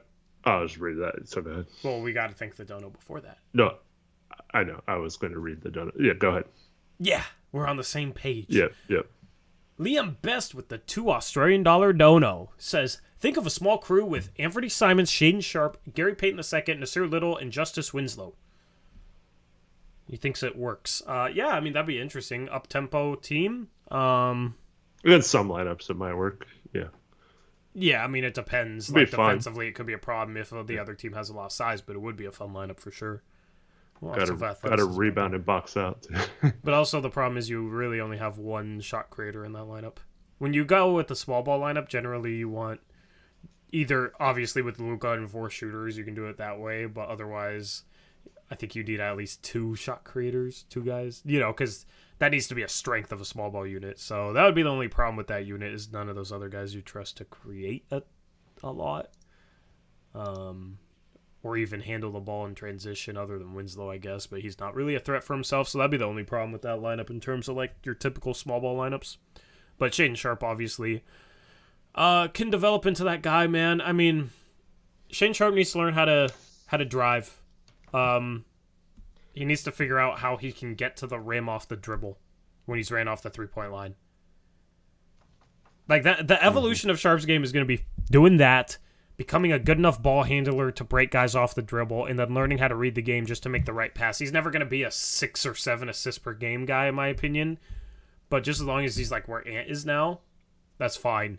And then, yeah, obviously just figuring out ways to get downhill towards the rim off his dribble and then use that athleticism. That's the next step. Mm-hmm. Shot Brandon Dennis with the $2 donut says Vikings had the biggest comeback this year. 33 points. Yeah, that was regular season. Biggest we're comeback talking in like playoffs, regular but season history. Yeah, that game was crazy too. that game was wild. Lots of big comebacks this year. NFL's been fun this year. I mean, sports in general are kind of fun right now.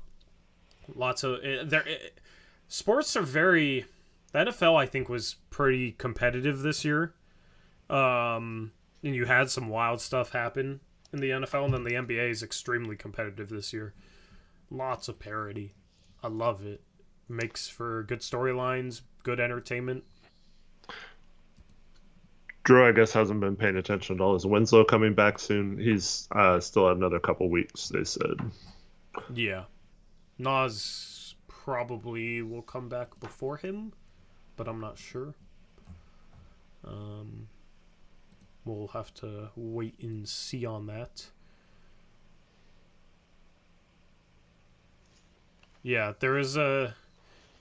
The Mavericks did... Here's the thing that's important, too. The Mavericks played a double OT game in their game before this a couple days ago against the Lakers. Ended up covering the spread in double overtime. Yeah, and Luka played 53 minutes in that game. Yeah. So he might have been a bit gassed today. Mm-hmm. And then... There's a chance he doesn't play tomorrow, man. If he doesn't play tomorrow... Like, I hope he doesn't play tomorrow. There's also a chance Dame doesn't play either. I mean, I think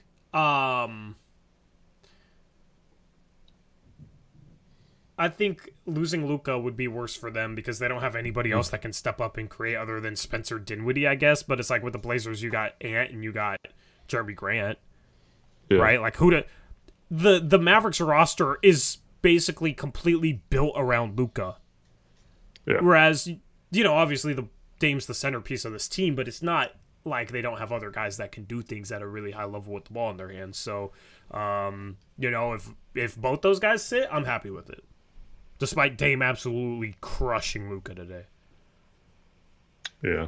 Well, people are asking why Dame would sit, and that's because he was questionable the last 2 games going into him with an ankle injury, but I mean, he seemed fine, so who knows? Yeah, I mean, it is an ankle. I don't think... You know, if it was like a muscle injury, then I'd probably agree. Although, Chat has a good point. If Luka plays and he was tired tonight, he's going to be even more tired tomorrow night. Yeah. Or he'll, like, I don't know, wake up on the right side of the bed and gut it out for, like, 50 points. Yeah. True. It's really hard to hold him down 2 games in a row. Because, I mean, that's the thing, is, like, I feel like he can be fatigued and it doesn't matter because he moves at his own pace and it works. I don't know if you noticed this at the game, but there were 2 times where I saw Gary Payton noticeably in pain and holding one time his groin, one time looked like his abdomen, and kind of not moving well. So I don't know. It's probably possible that they sit him tomorrow night as well. But I don't know. That's not based on anything, just a guess. He's still experiencing soreness. Is there a chance that the surgery didn't go 100% successfully? I don't think it's that. I just think it's well, I mean, he's been still dealing with that ankle injury, but I mean, it's possible he re-injured something else tonight or injured something else. I don't know. Like, I thought. I mean, I he played noticed a couple times it seemed like that, but it didn't seem to be bothering him like too much. Yeah. There was a point where when he got his 3rd foul and came out, he went to the bench and he was noticeably limping while holding his groin and like trying to stretch it out. And then he went immediately to the bike. But I mean, he's been on the bike on the bench all season. So I don't know. Yeah. Also, he kind of, his mannerisms, I feel like he might not be hurt and he might look hurt just based on his mannerisms. Yeah. You know, I don't know. I mean, he was definitely grimacing and limping. I don't know. I mean, I'm sure there's still soreness there. I don't know. Like, got it out, man. I mean, you're paid $8 million. I mean, I don't know if the team might sit him out on a back-to-back. I don't know if because Yeah. he hasn't played a back-to-back yet. I don't know what their plan is for that or whatever, but I mean, but with him, it's like he's calling his own shots. yeah, for sure. It's not, he ain't listening to. He got cleared by the team in early December and didn't return until early January. So like he's gonna do whatever he wants to do.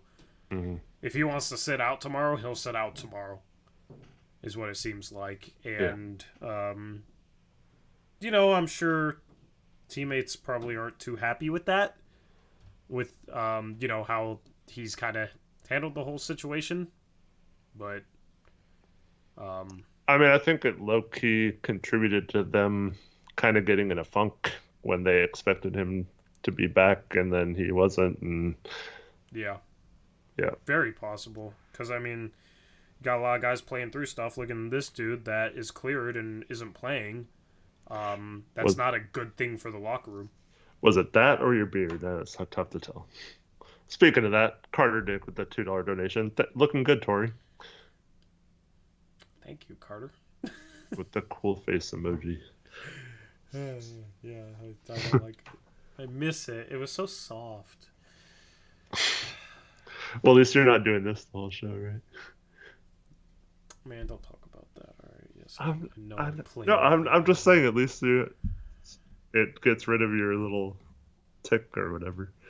Tick? Like, I don't know what you call it. Like, just your. Yeah. I fidget. It's not a tick. It's not a tick. No, I know. I'm fidgety in general, dude. I've been playing with like this bottle cap off a Under Armour. Just it's not on stream, so yeah. But no, I keep feeling it. Like it's weird, man. Yeah, it's weird. Now, yeah, I don't care. I'll freaking play with it as much as I want. I should grow it down to here so I can hold it like a mic. I don't know. I don't care. But I miss it. Did I see Naz Reid's dunk today? No, I did not. Please share it with me. Tweet it at me. I would love to see Naz Reid poster Donovan Mitchell. That sounds like a great time.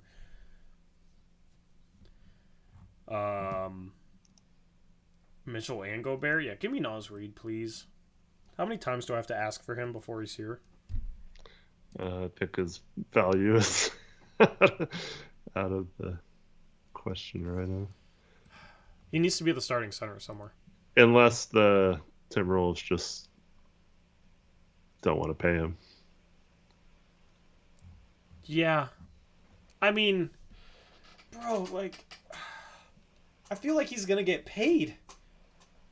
Like, if I'm a rebuilding team and I don't have a long-term starting center and I have all this cap space, I'm giving him, like, a 2-year, $15 million a year contract with like a team option the second year. Or maybe a team option the third year. I truly think he could be a solid starting center. I think he needs the chance. Like some team out there, rebuilding team, he's 23. And he puts up God, you're getting now I'm all happy about Naz Reid again. Over 10 points per game, insanely efficient in 17 minutes per game. I want to see what he would do if he played like 32 minutes a game against starters. I want to see how good he'd be. I'm curious. Because obviously when you double a guy's minutes and he's playing against starters more, his production probably isn't going to be at the same rate. But some team just needs to find out. Because considering that he's never really been a starter, you could probably get him on a decent deal and he could easily outplay it. Mm-hmm. So... And Minnesota ain't gonna pay him because they got two bigs.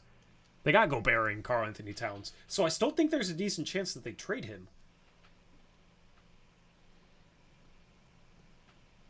Yep. I don't know. Or they should have never traded for Gobert and they should have started Naz Reid instead. That would probably have been the better of play. Have you seen those things that show that like Walker Kessler's been better than Rudy Gobert, and they traded him and 4 firsts and whatever? And I didn't even hate the trade as much as a lot of other people. Jared Vanderbilt, yeah. Oh, they should have. Would Donovan Mitchell have worked on that team? I don't know. I mean, they obviously like would have had to trade D'Lo. Yeah, I don't know. And then maybe you get like I don't know, because he's not a point guard, and Anthony Edwards isn't a point guard. Yeah. I mean, if they had Donovan Mitchell, they would probably be a really, I don't know. If you're gonna go in on Gobert, maybe they should have included Anthony Edwards and brought Donovan Mitchell along too. I mean, Gobert and Mitchell had to be solidified. Yeah, I know. But I was just wondering how good of a team that would be. I don't know.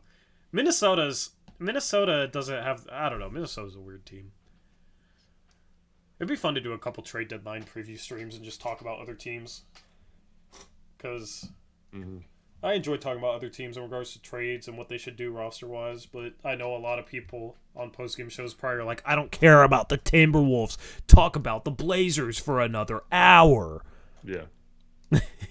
Even though we're 2 hours in. So, let's finish things off with your breakdowns, by the way. All right.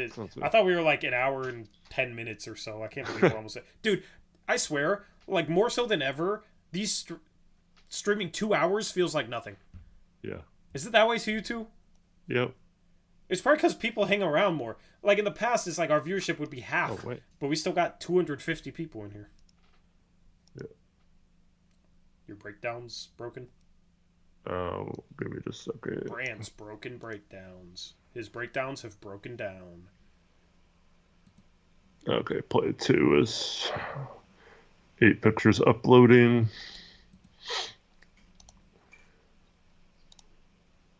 Oh, you don't have play 2 yet? No, it's in there now. Okay.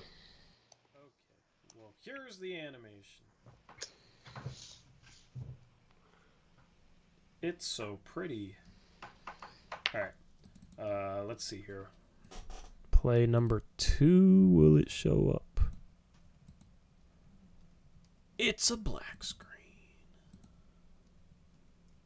Weird, it's showing up in the... Oh, it's... Why is it up... Why is it so small? What? That was random. Oh, you took screenshots. Got you. Okay, that's why. Awesome. Perfect.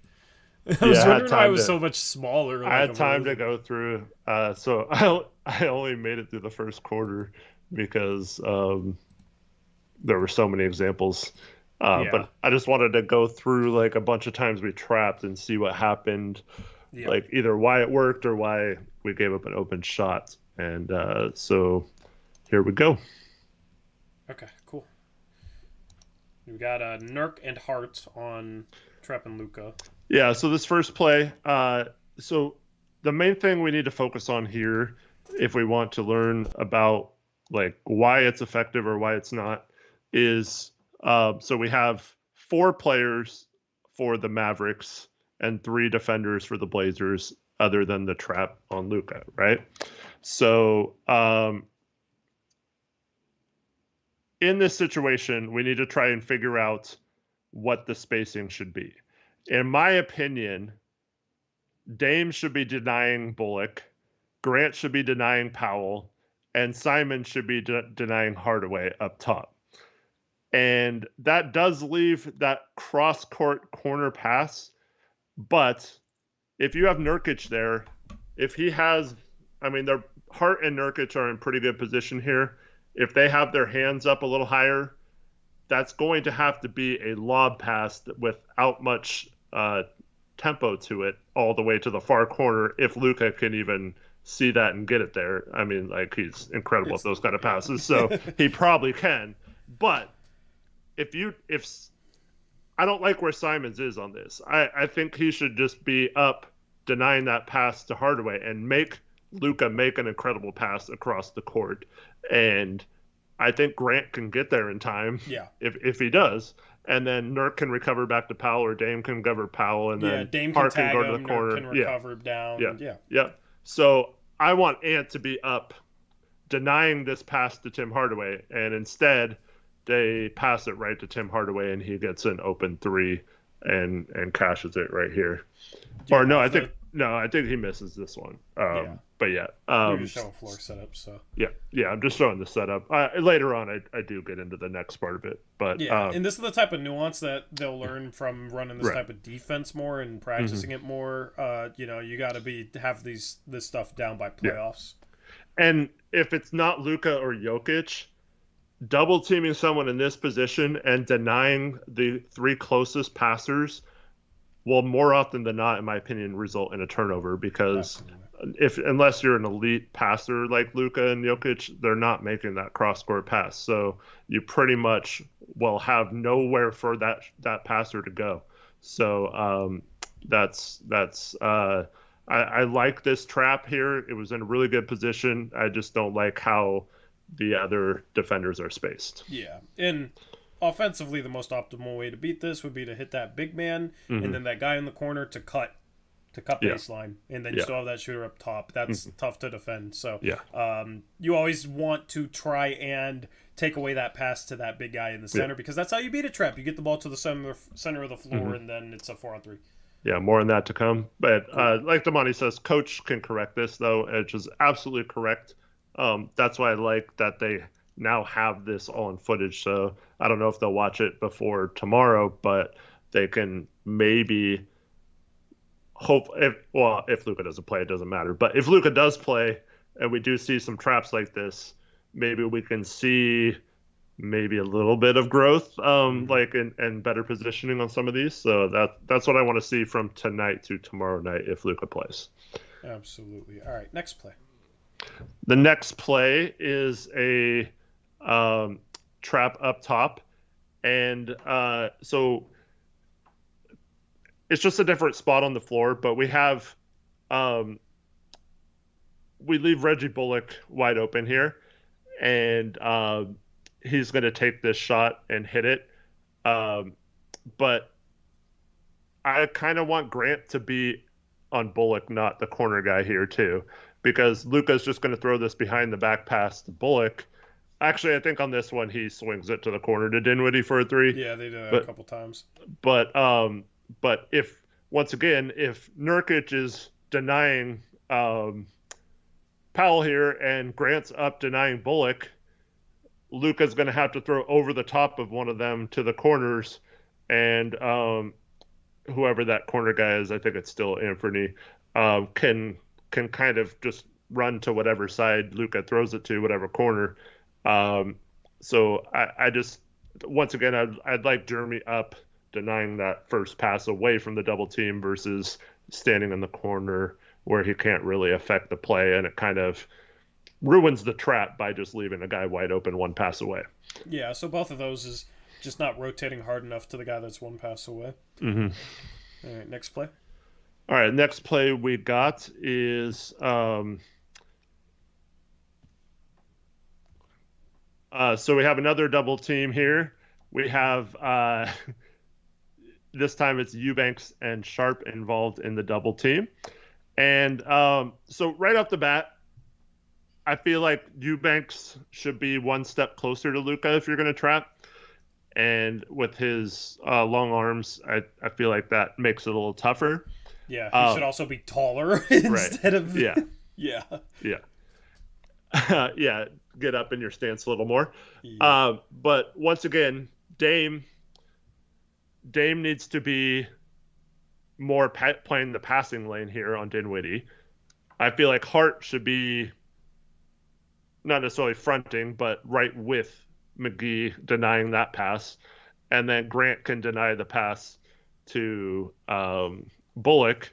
And I feel like, once again, outside of it being Luka, that's a really tough pass. If Eubanks is straight up tall, once Luka picks up his dribble, throwing all the way to the corner. So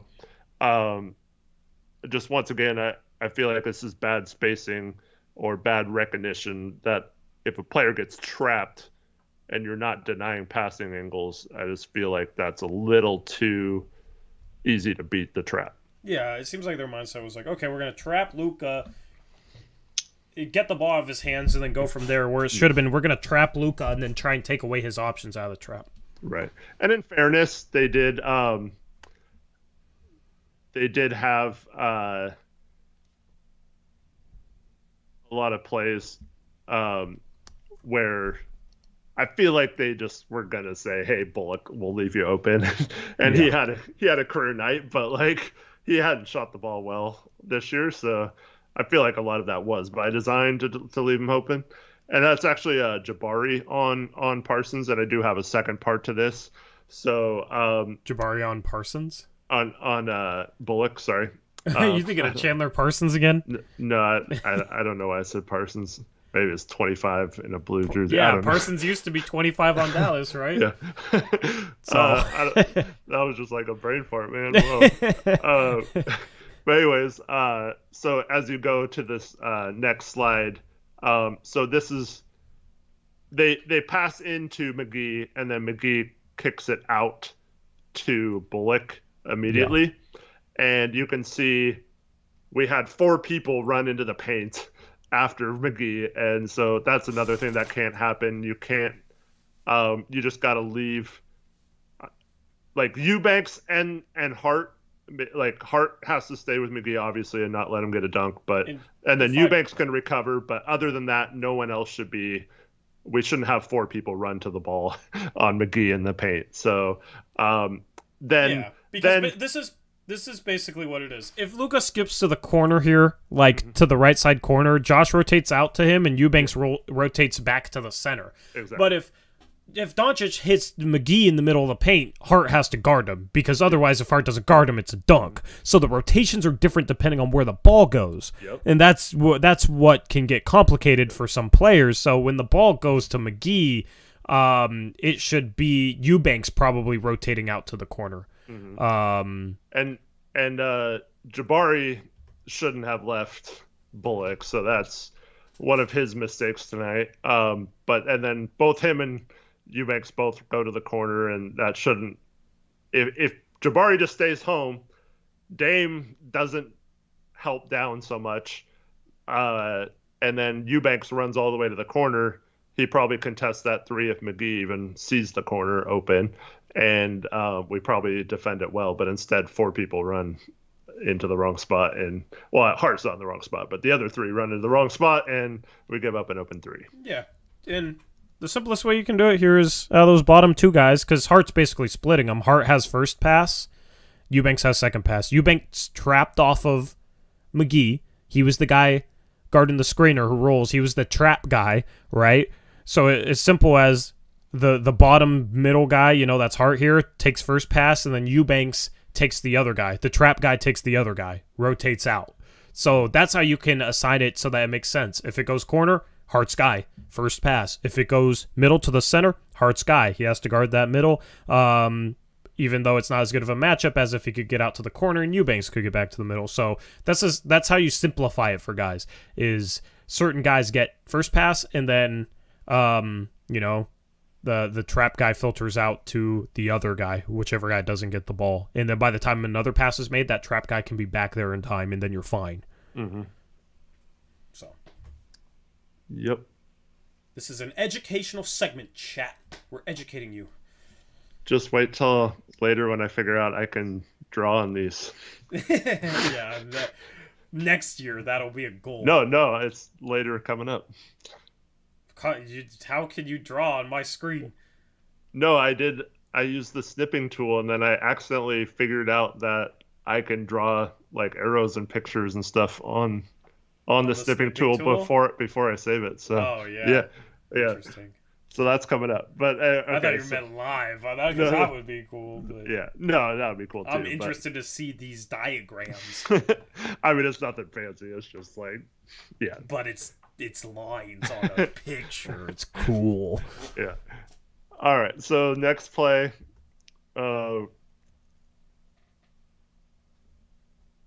Yeah, you got basically the same trap and kind of the same floor setup. All right. So we have similar.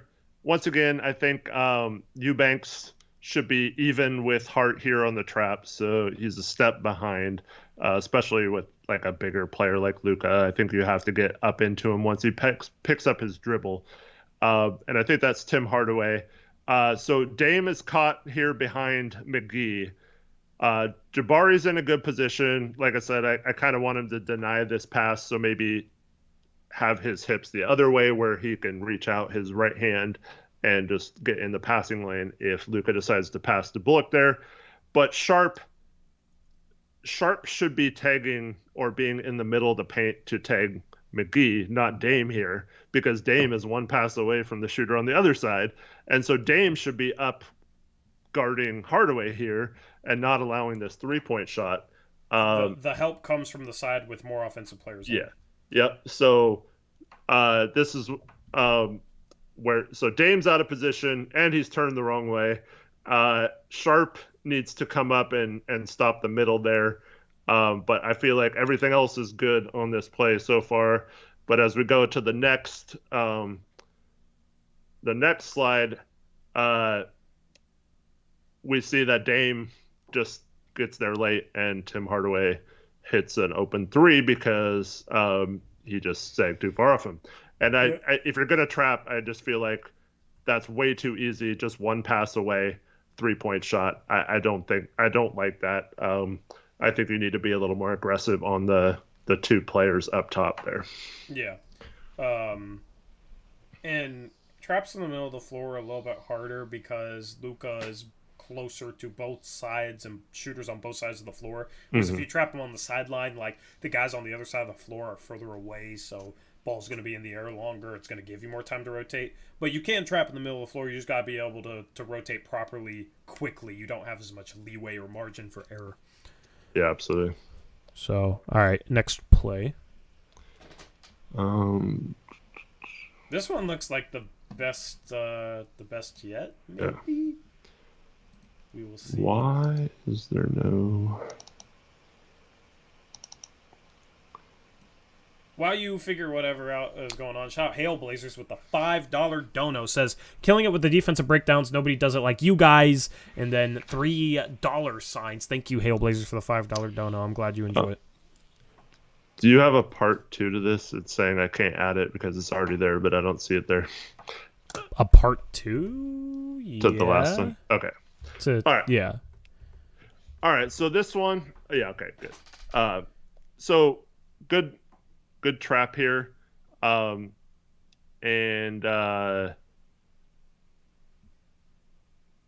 there's I'm trying to remember who the defender was. I don't remember who it is, but someone's in the corner. So once again, I feel like this is a pretty good setup in terms of how we're defending this. It's now, sharp, by the way. Yeah, if they want to, thanks. Yeah. So Sharp's in a little better position than he was last time, but on the sideline trap, like I said, I think you ignore the far corner in most situations, and so Sharp should be up here, and Eubanks should either let McGee go there or let Sharp come out to Bullock here. But as we see the next slide, I don't mind allowing this back pass to half court and letting Bullock have to make a play. But what I don't like is no one coming out and rotating onto him and no one picking him up when he's been hot and he just hits an open 3 because we didn't rotate fast enough. So I think Drew, this isn't 100% on Drew, but I think he needs to obviously be the one to rotate quicker there, and then Sharp needs to come down and get him, or Jeremy can go with McGee, and Sharp can rotate up to Hardaway here as the other one of either Ant or Gary recovers, but just a little too slow on the closeout here. Yep, and that's the thing is, in order to play this defense, you have to implement like certain rotational patterns based on where certain guys are on the floor, and that's where it can get complicated. That's where you need smart defensive players, because in this situation, it's different than trapping in the middle because you're trapping on the sideline, but they got 4 guys on the other side of the floor, 4 guys on one side of the floor. So, yeah, this should be Eubanks, and then one of the guys trapping has to rotate back out to someone. It's not necessarily clear who that guy should be. Probably Ant back to McGee, I guess. Mm-hmm. Obviously, if you have like Jokic, you can't do this, but you wouldn't trap a wing, you know? So that's the thing where you just got to figure out the best game plan for your opponent, and that's the best game plan for dealing with Luka. But, you know, that's where the Blazers can make some progress, is just learning how to rotate in these specific situations. And that's why I would like for them to do it a little bit more, just so that they can get some reps, or, you know, focus on, okay, maybe if the ball's in this spot on the floor, that's when you guys trap, and you guys know the rotational pattern because this is the only place in which we're trapping, if that makes sense. So got to get better at it. But it was good. I mean, like, it worked tonight. No, yeah, and I mean, these are like, I'm not saying, pointing out these things to say like, oh, this sucked, like we are horrible in these things. It's just showing like what you can do better to maybe make this even more effective than it was tonight. Exactly. All right, and then the next one is play 3, and that's the last one. Yes. Okay, we get lines, chat. Are you guys excited? For some reason, I put part 2 ahead of part 1, or the first one, but yeah. Is this the right picture? I'm streaming my screen via Skype, so. Yes. So, once again, we're in a situation where we have 3 people kind of around the paint. Now, Sharp, I think, has to stay with Bertans in this particular play. I don't know why Eubanks is not on Pinson. Instead, he's out on the perimeter guarding Frank. And then whoever that is on the bottom needs to, is that Simons? Yeah. I think basically same thing we've talked about. He probably should be on Pinson here at the free throw line, unless they can quickly switch between him and Eubanks. But basically, Ant needs to be closer here, and then Sharp and Eubanks can't help. I think you just have to live with whatever happens from that. But as we see in the second slide, Luka's just going to pass right to Pinson in the middle of the key there. Look at those and all 3 converge, and leaving Pinson any which way he turns, he has an open shooter, because our 2 guys trapping just stand there and watch after the ball gets passed. And these 3 guys, all except for obviously one of them should have gotten Pinson, but the other 2 are not supposed to be here. They're supposed to be out on the shooters. And so yeah, there's a guy open in the corner where that arrow goes to, where you can't see. And then so Pinson has his choice here and throws it to a guy that you do not want to leave open, and that's Davis Bertans, no matter how bad he's shooting this year. And they get a wide open 3 because both Sharp and Eubanks overhelp for no reason, basically. Yep. And then schematically, the biggest weakness. Oh no, that's the next play. I didn't realize there was the next play. Okay, let me go backwards, not forwards. Okay. Okay, there we go. That's the start. The biggest weakness, and this is what I'd be worried about if we do this too much in a playoff series, is you get the ball to Pinson here. If that bottom right guy in the corner cuts baseline, how do you stop that? Yep. The most ideal way, I think, would be whoever's guarding Ntilikina drops. Like, but you got to start dropping now, right? Like, right when Luka or whoever is hitting the guy in the middle of the court, number 1, that's Pinson. Whoever's where Eubanks is has to run down towards the corner. And if that guy's cutting, you got to run to meet him at the rim to take away that cut and a potential lob pass. Or if he stays in the corner, you run down, rotate out to him. Of course, that leaves 21 open, which is Ntilikina. And then basically Gary Payton would rotate to Ntilikina here. One of the guys from the trap, because basically that's the, you got 2-on-1 there, so one of those guys has to rotate to someone. So that's the best way to take away the baseline cut if you hit the middle of the floor, would be Eubanks going down to deal with that baseline cut, and one of the guys from the trap going to Ntilikina, just whoever's closest to him. Whichever guy's closest to the middle, basically. Right. So, and this is also one important thing. When you do trap, you can't just then turn around and watch what happens after you trap. You got to, like you said, one of those 2 guys has to recover. Like Jeremy probably could have gone and contested this Bertans shot a little better if he's a little quicker recognizing how open he is, and Payton could have gone off to get Ntilikina, like you said, if he passed out that way. But I actually remember this play happening, and Connor, is Connor still in here? Do you remember what I said on this play, Connor? Because on this play, I was like, Sharp's rotating from the strong side. That's not Sharp's help. Yep. That's not Sharp's help. Yeah. It's always cool to be able to recognize this stuff live when I'm at a game. And it's not like, I mean, Pinson's strong, but it's not like he's a big center that's going. It's not like Christian Wood or something that's going to easily score over Ant here. So, like, once again, I think you just, if you're going to trap Luka, you're going to be put in some situations where players are just going to have to win a one-on-one defensive matchup. But I think you just have to live with Pinson versus Ant if that's your goal, is to get the ball out of Luka's hand. Yeah, and after this play, Gary Payton pointed at Davis Bertans, looking at Shaedon Sharp, basically saying like that was you were supposed to stay out on him. You weren't supposed to help. So good. So yeah, that's why it's nice having GP2 as a defensive mentor. Right. Yeah, you don't help from the side with only one shooter on it because nobody is there to rotate out to him. Mm-hmm. That's the problem. When there's two guys on one side of the floor, you can leave one defender there, one defender can rotate into the paint, and then the guy left over there can take whoever gets the ball first. So, anyway, that is Basketball 1-on-1 brought to you by Eric Brandt. There's one more. And you guys are held for detention now for one more lesson. And this is good, right? It's fun. Yeah, you get the sexy particle animation again. All right. Okay, next play. Yeah, that's right. You did have more arrows.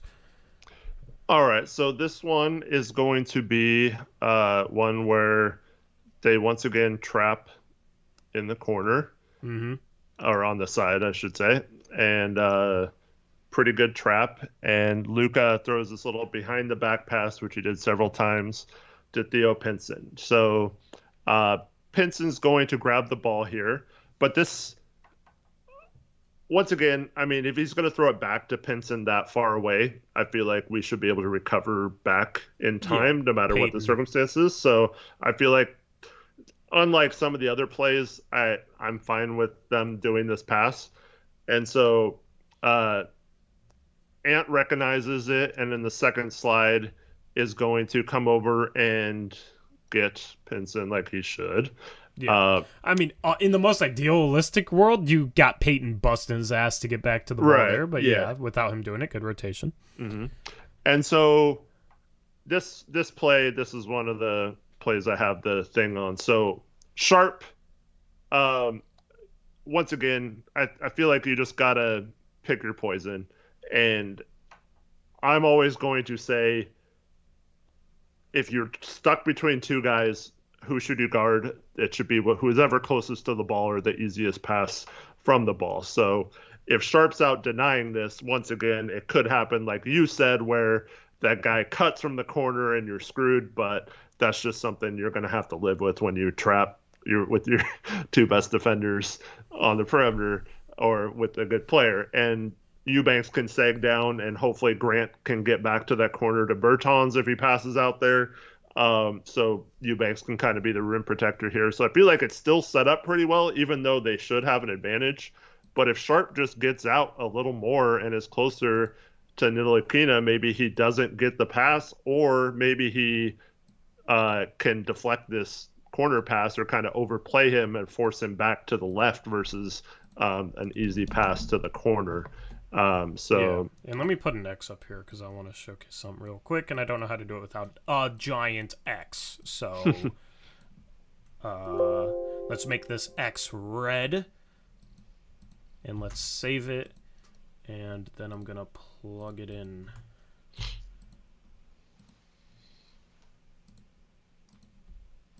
Okay, let's see this. Bang. There's your giant X. The best defenders, what they'll actually do is, so you got this guy in the corner, right? The best defenders will play in between the ball in the corner guy. They'll play in between so that if they throw that pass to the corner, they have to throw it high with loft under it and the ball's in the air longer, right? Or you have a chance to intercept this pass to the second guy. But if Sharp's here, he's also close enough to the first guy to rotate out, right? So you're kind of able to disrupt passes to both guys. You know, you're close enough to the first guy to guard him, but you're also in the passing lane is what we'd call it. That in potentially in position to disrupt a skip pass to the corner. But then if the ball goes to Ntilikina, who's number 21, smart defenders will rotate out on the side where the extra pass would be. So, like, if the ball goes to Ntilikina here, you don't want Sharp closing out on this side because then that pass to the corner is very easy. And then that guy's the guy who's open, the guy who needs to be rotated to. But if you close out here, then it's a lot harder because you're in that passing lane from the guy with the ball to the corner. So smart defenders will play this passing lane between this guy and this guy. Then if the ball gets skipped here, they'll close out in a way to take away that passing lane as well. So nobody's guarding this guy, but you're basically putting yourself in a position where it makes it really hard to get this guy in the corner of the ball, and that gives your teammates time to rotate out to him. So, like Gary Payton, watch how he plays passing lanes. The other part of this that I forgot to mention, sorry, this was kind of relevant. Okay. This is the buzzer-beating 3 by Ntilikina. So when Pinson gets the ball, there's only 2 seconds left. Okay. And so that Situational should awareness. also warrant you, because in the last slide, when Ntilikina goes to shoot, there's only like 1.4 seconds or something on the clock. And like Sharp, that's another reason why Sharp should be out closer to him, because if Pinson throws it all the way to the corner, I don't know if they have time to get a shot off, or if Ntilikina skips to the corner here. Yeah, absolutely. So, good but yeah, breakdowns. I think That's he all? should have contested that a little better if he was a little closer. I agree. Okay, cool. All right. Anything else for the stream? No, man, it's been fun, and get to do it all about the same team tomorrow. Yeah. Kenneth in chat said that Portland is currently a 6-point favorite tomorrow night, which does suggest that Vegas knows that Luka probably won't play. Yeah. Which would be very interesting. Hopefully we can get a win, because this would be very nice to go from getting destroyed in Dallas last time we played them to evening the series and be done with them for the year. And I think we feel a little bit more confident about it playing them in a playoff series after tonight as well. Yeah, absolutely. And you'd be 2 games back of 5th if we win tomorrow. So that would be huge. Absolutely huge to take care of business tomorrow. 1 game under 500, but only 2 games back of 5th. Like, I don't really care as much about our record as much as where we are in relativity to the rest of the Western Conference. So, yeah, take care of business tomorrow. It'll be interesting to see if Christian Wood plays, because that's the thing. If they had Christian Wood tonight, it would have been a lot harder, because that guy can obviously shoot, pick and pop off the Luka traps and knock down threes if you don't rotate out well, and then he can also make a play. So overall, Wood's a big piece for them. Nice to not have him tonight. But yeah, this is the type of defense you got to play on Luka, and then if you can rotate correctly, you can take care of the shooters and then deny Luka. Don't let him get the ball back, make him work for it, and that's how you beat Dallas. Yep. And that's how teams beat Dame in the past. But like Dallas doesn't even have a CJ McCollum level creator. Nope. Some people think that's Spencer Dinwiddie. I think he's a notch below that. So. I think he's 40% from 3 this year and 40% since he went to Dallas, but I don't trust that. I feel like that'll end up in the at 38% by the end of the year. He's getting better shot quality than he's ever gotten. Never been able to consistently shoot at that level. Yeah. So. Yeah. It'll be interesting to see where that ends up at the end of the year. But no, thanks everyone for watching. Appreciate all of you, and I hope you have a good rest of your night. Good Sunday. If your team's playing tomorrow in the NFL, good luck. And Tori and I get to relax for a week now with our team. But see who we play next week. But I hope to see you all back tomorrow night. Yep, absolutely. This has been the Blazers Uprise Postgame Show presented by Bet Online. Thank you to everybody who tuned in. Thank you to everybody who donated. Blazers get the win. Hopefully get back on track. Beat the Mavericks 136-119. A very fun game. Phenomenal game. And thoroughly enjoyed this one. Anyway, I was just looking at something. The scoreboard works again. Oh, nice. Because that's the graphic, and that's the coded automated scoreboard. You notice the text isn't as high quality, but that's just because it's coded.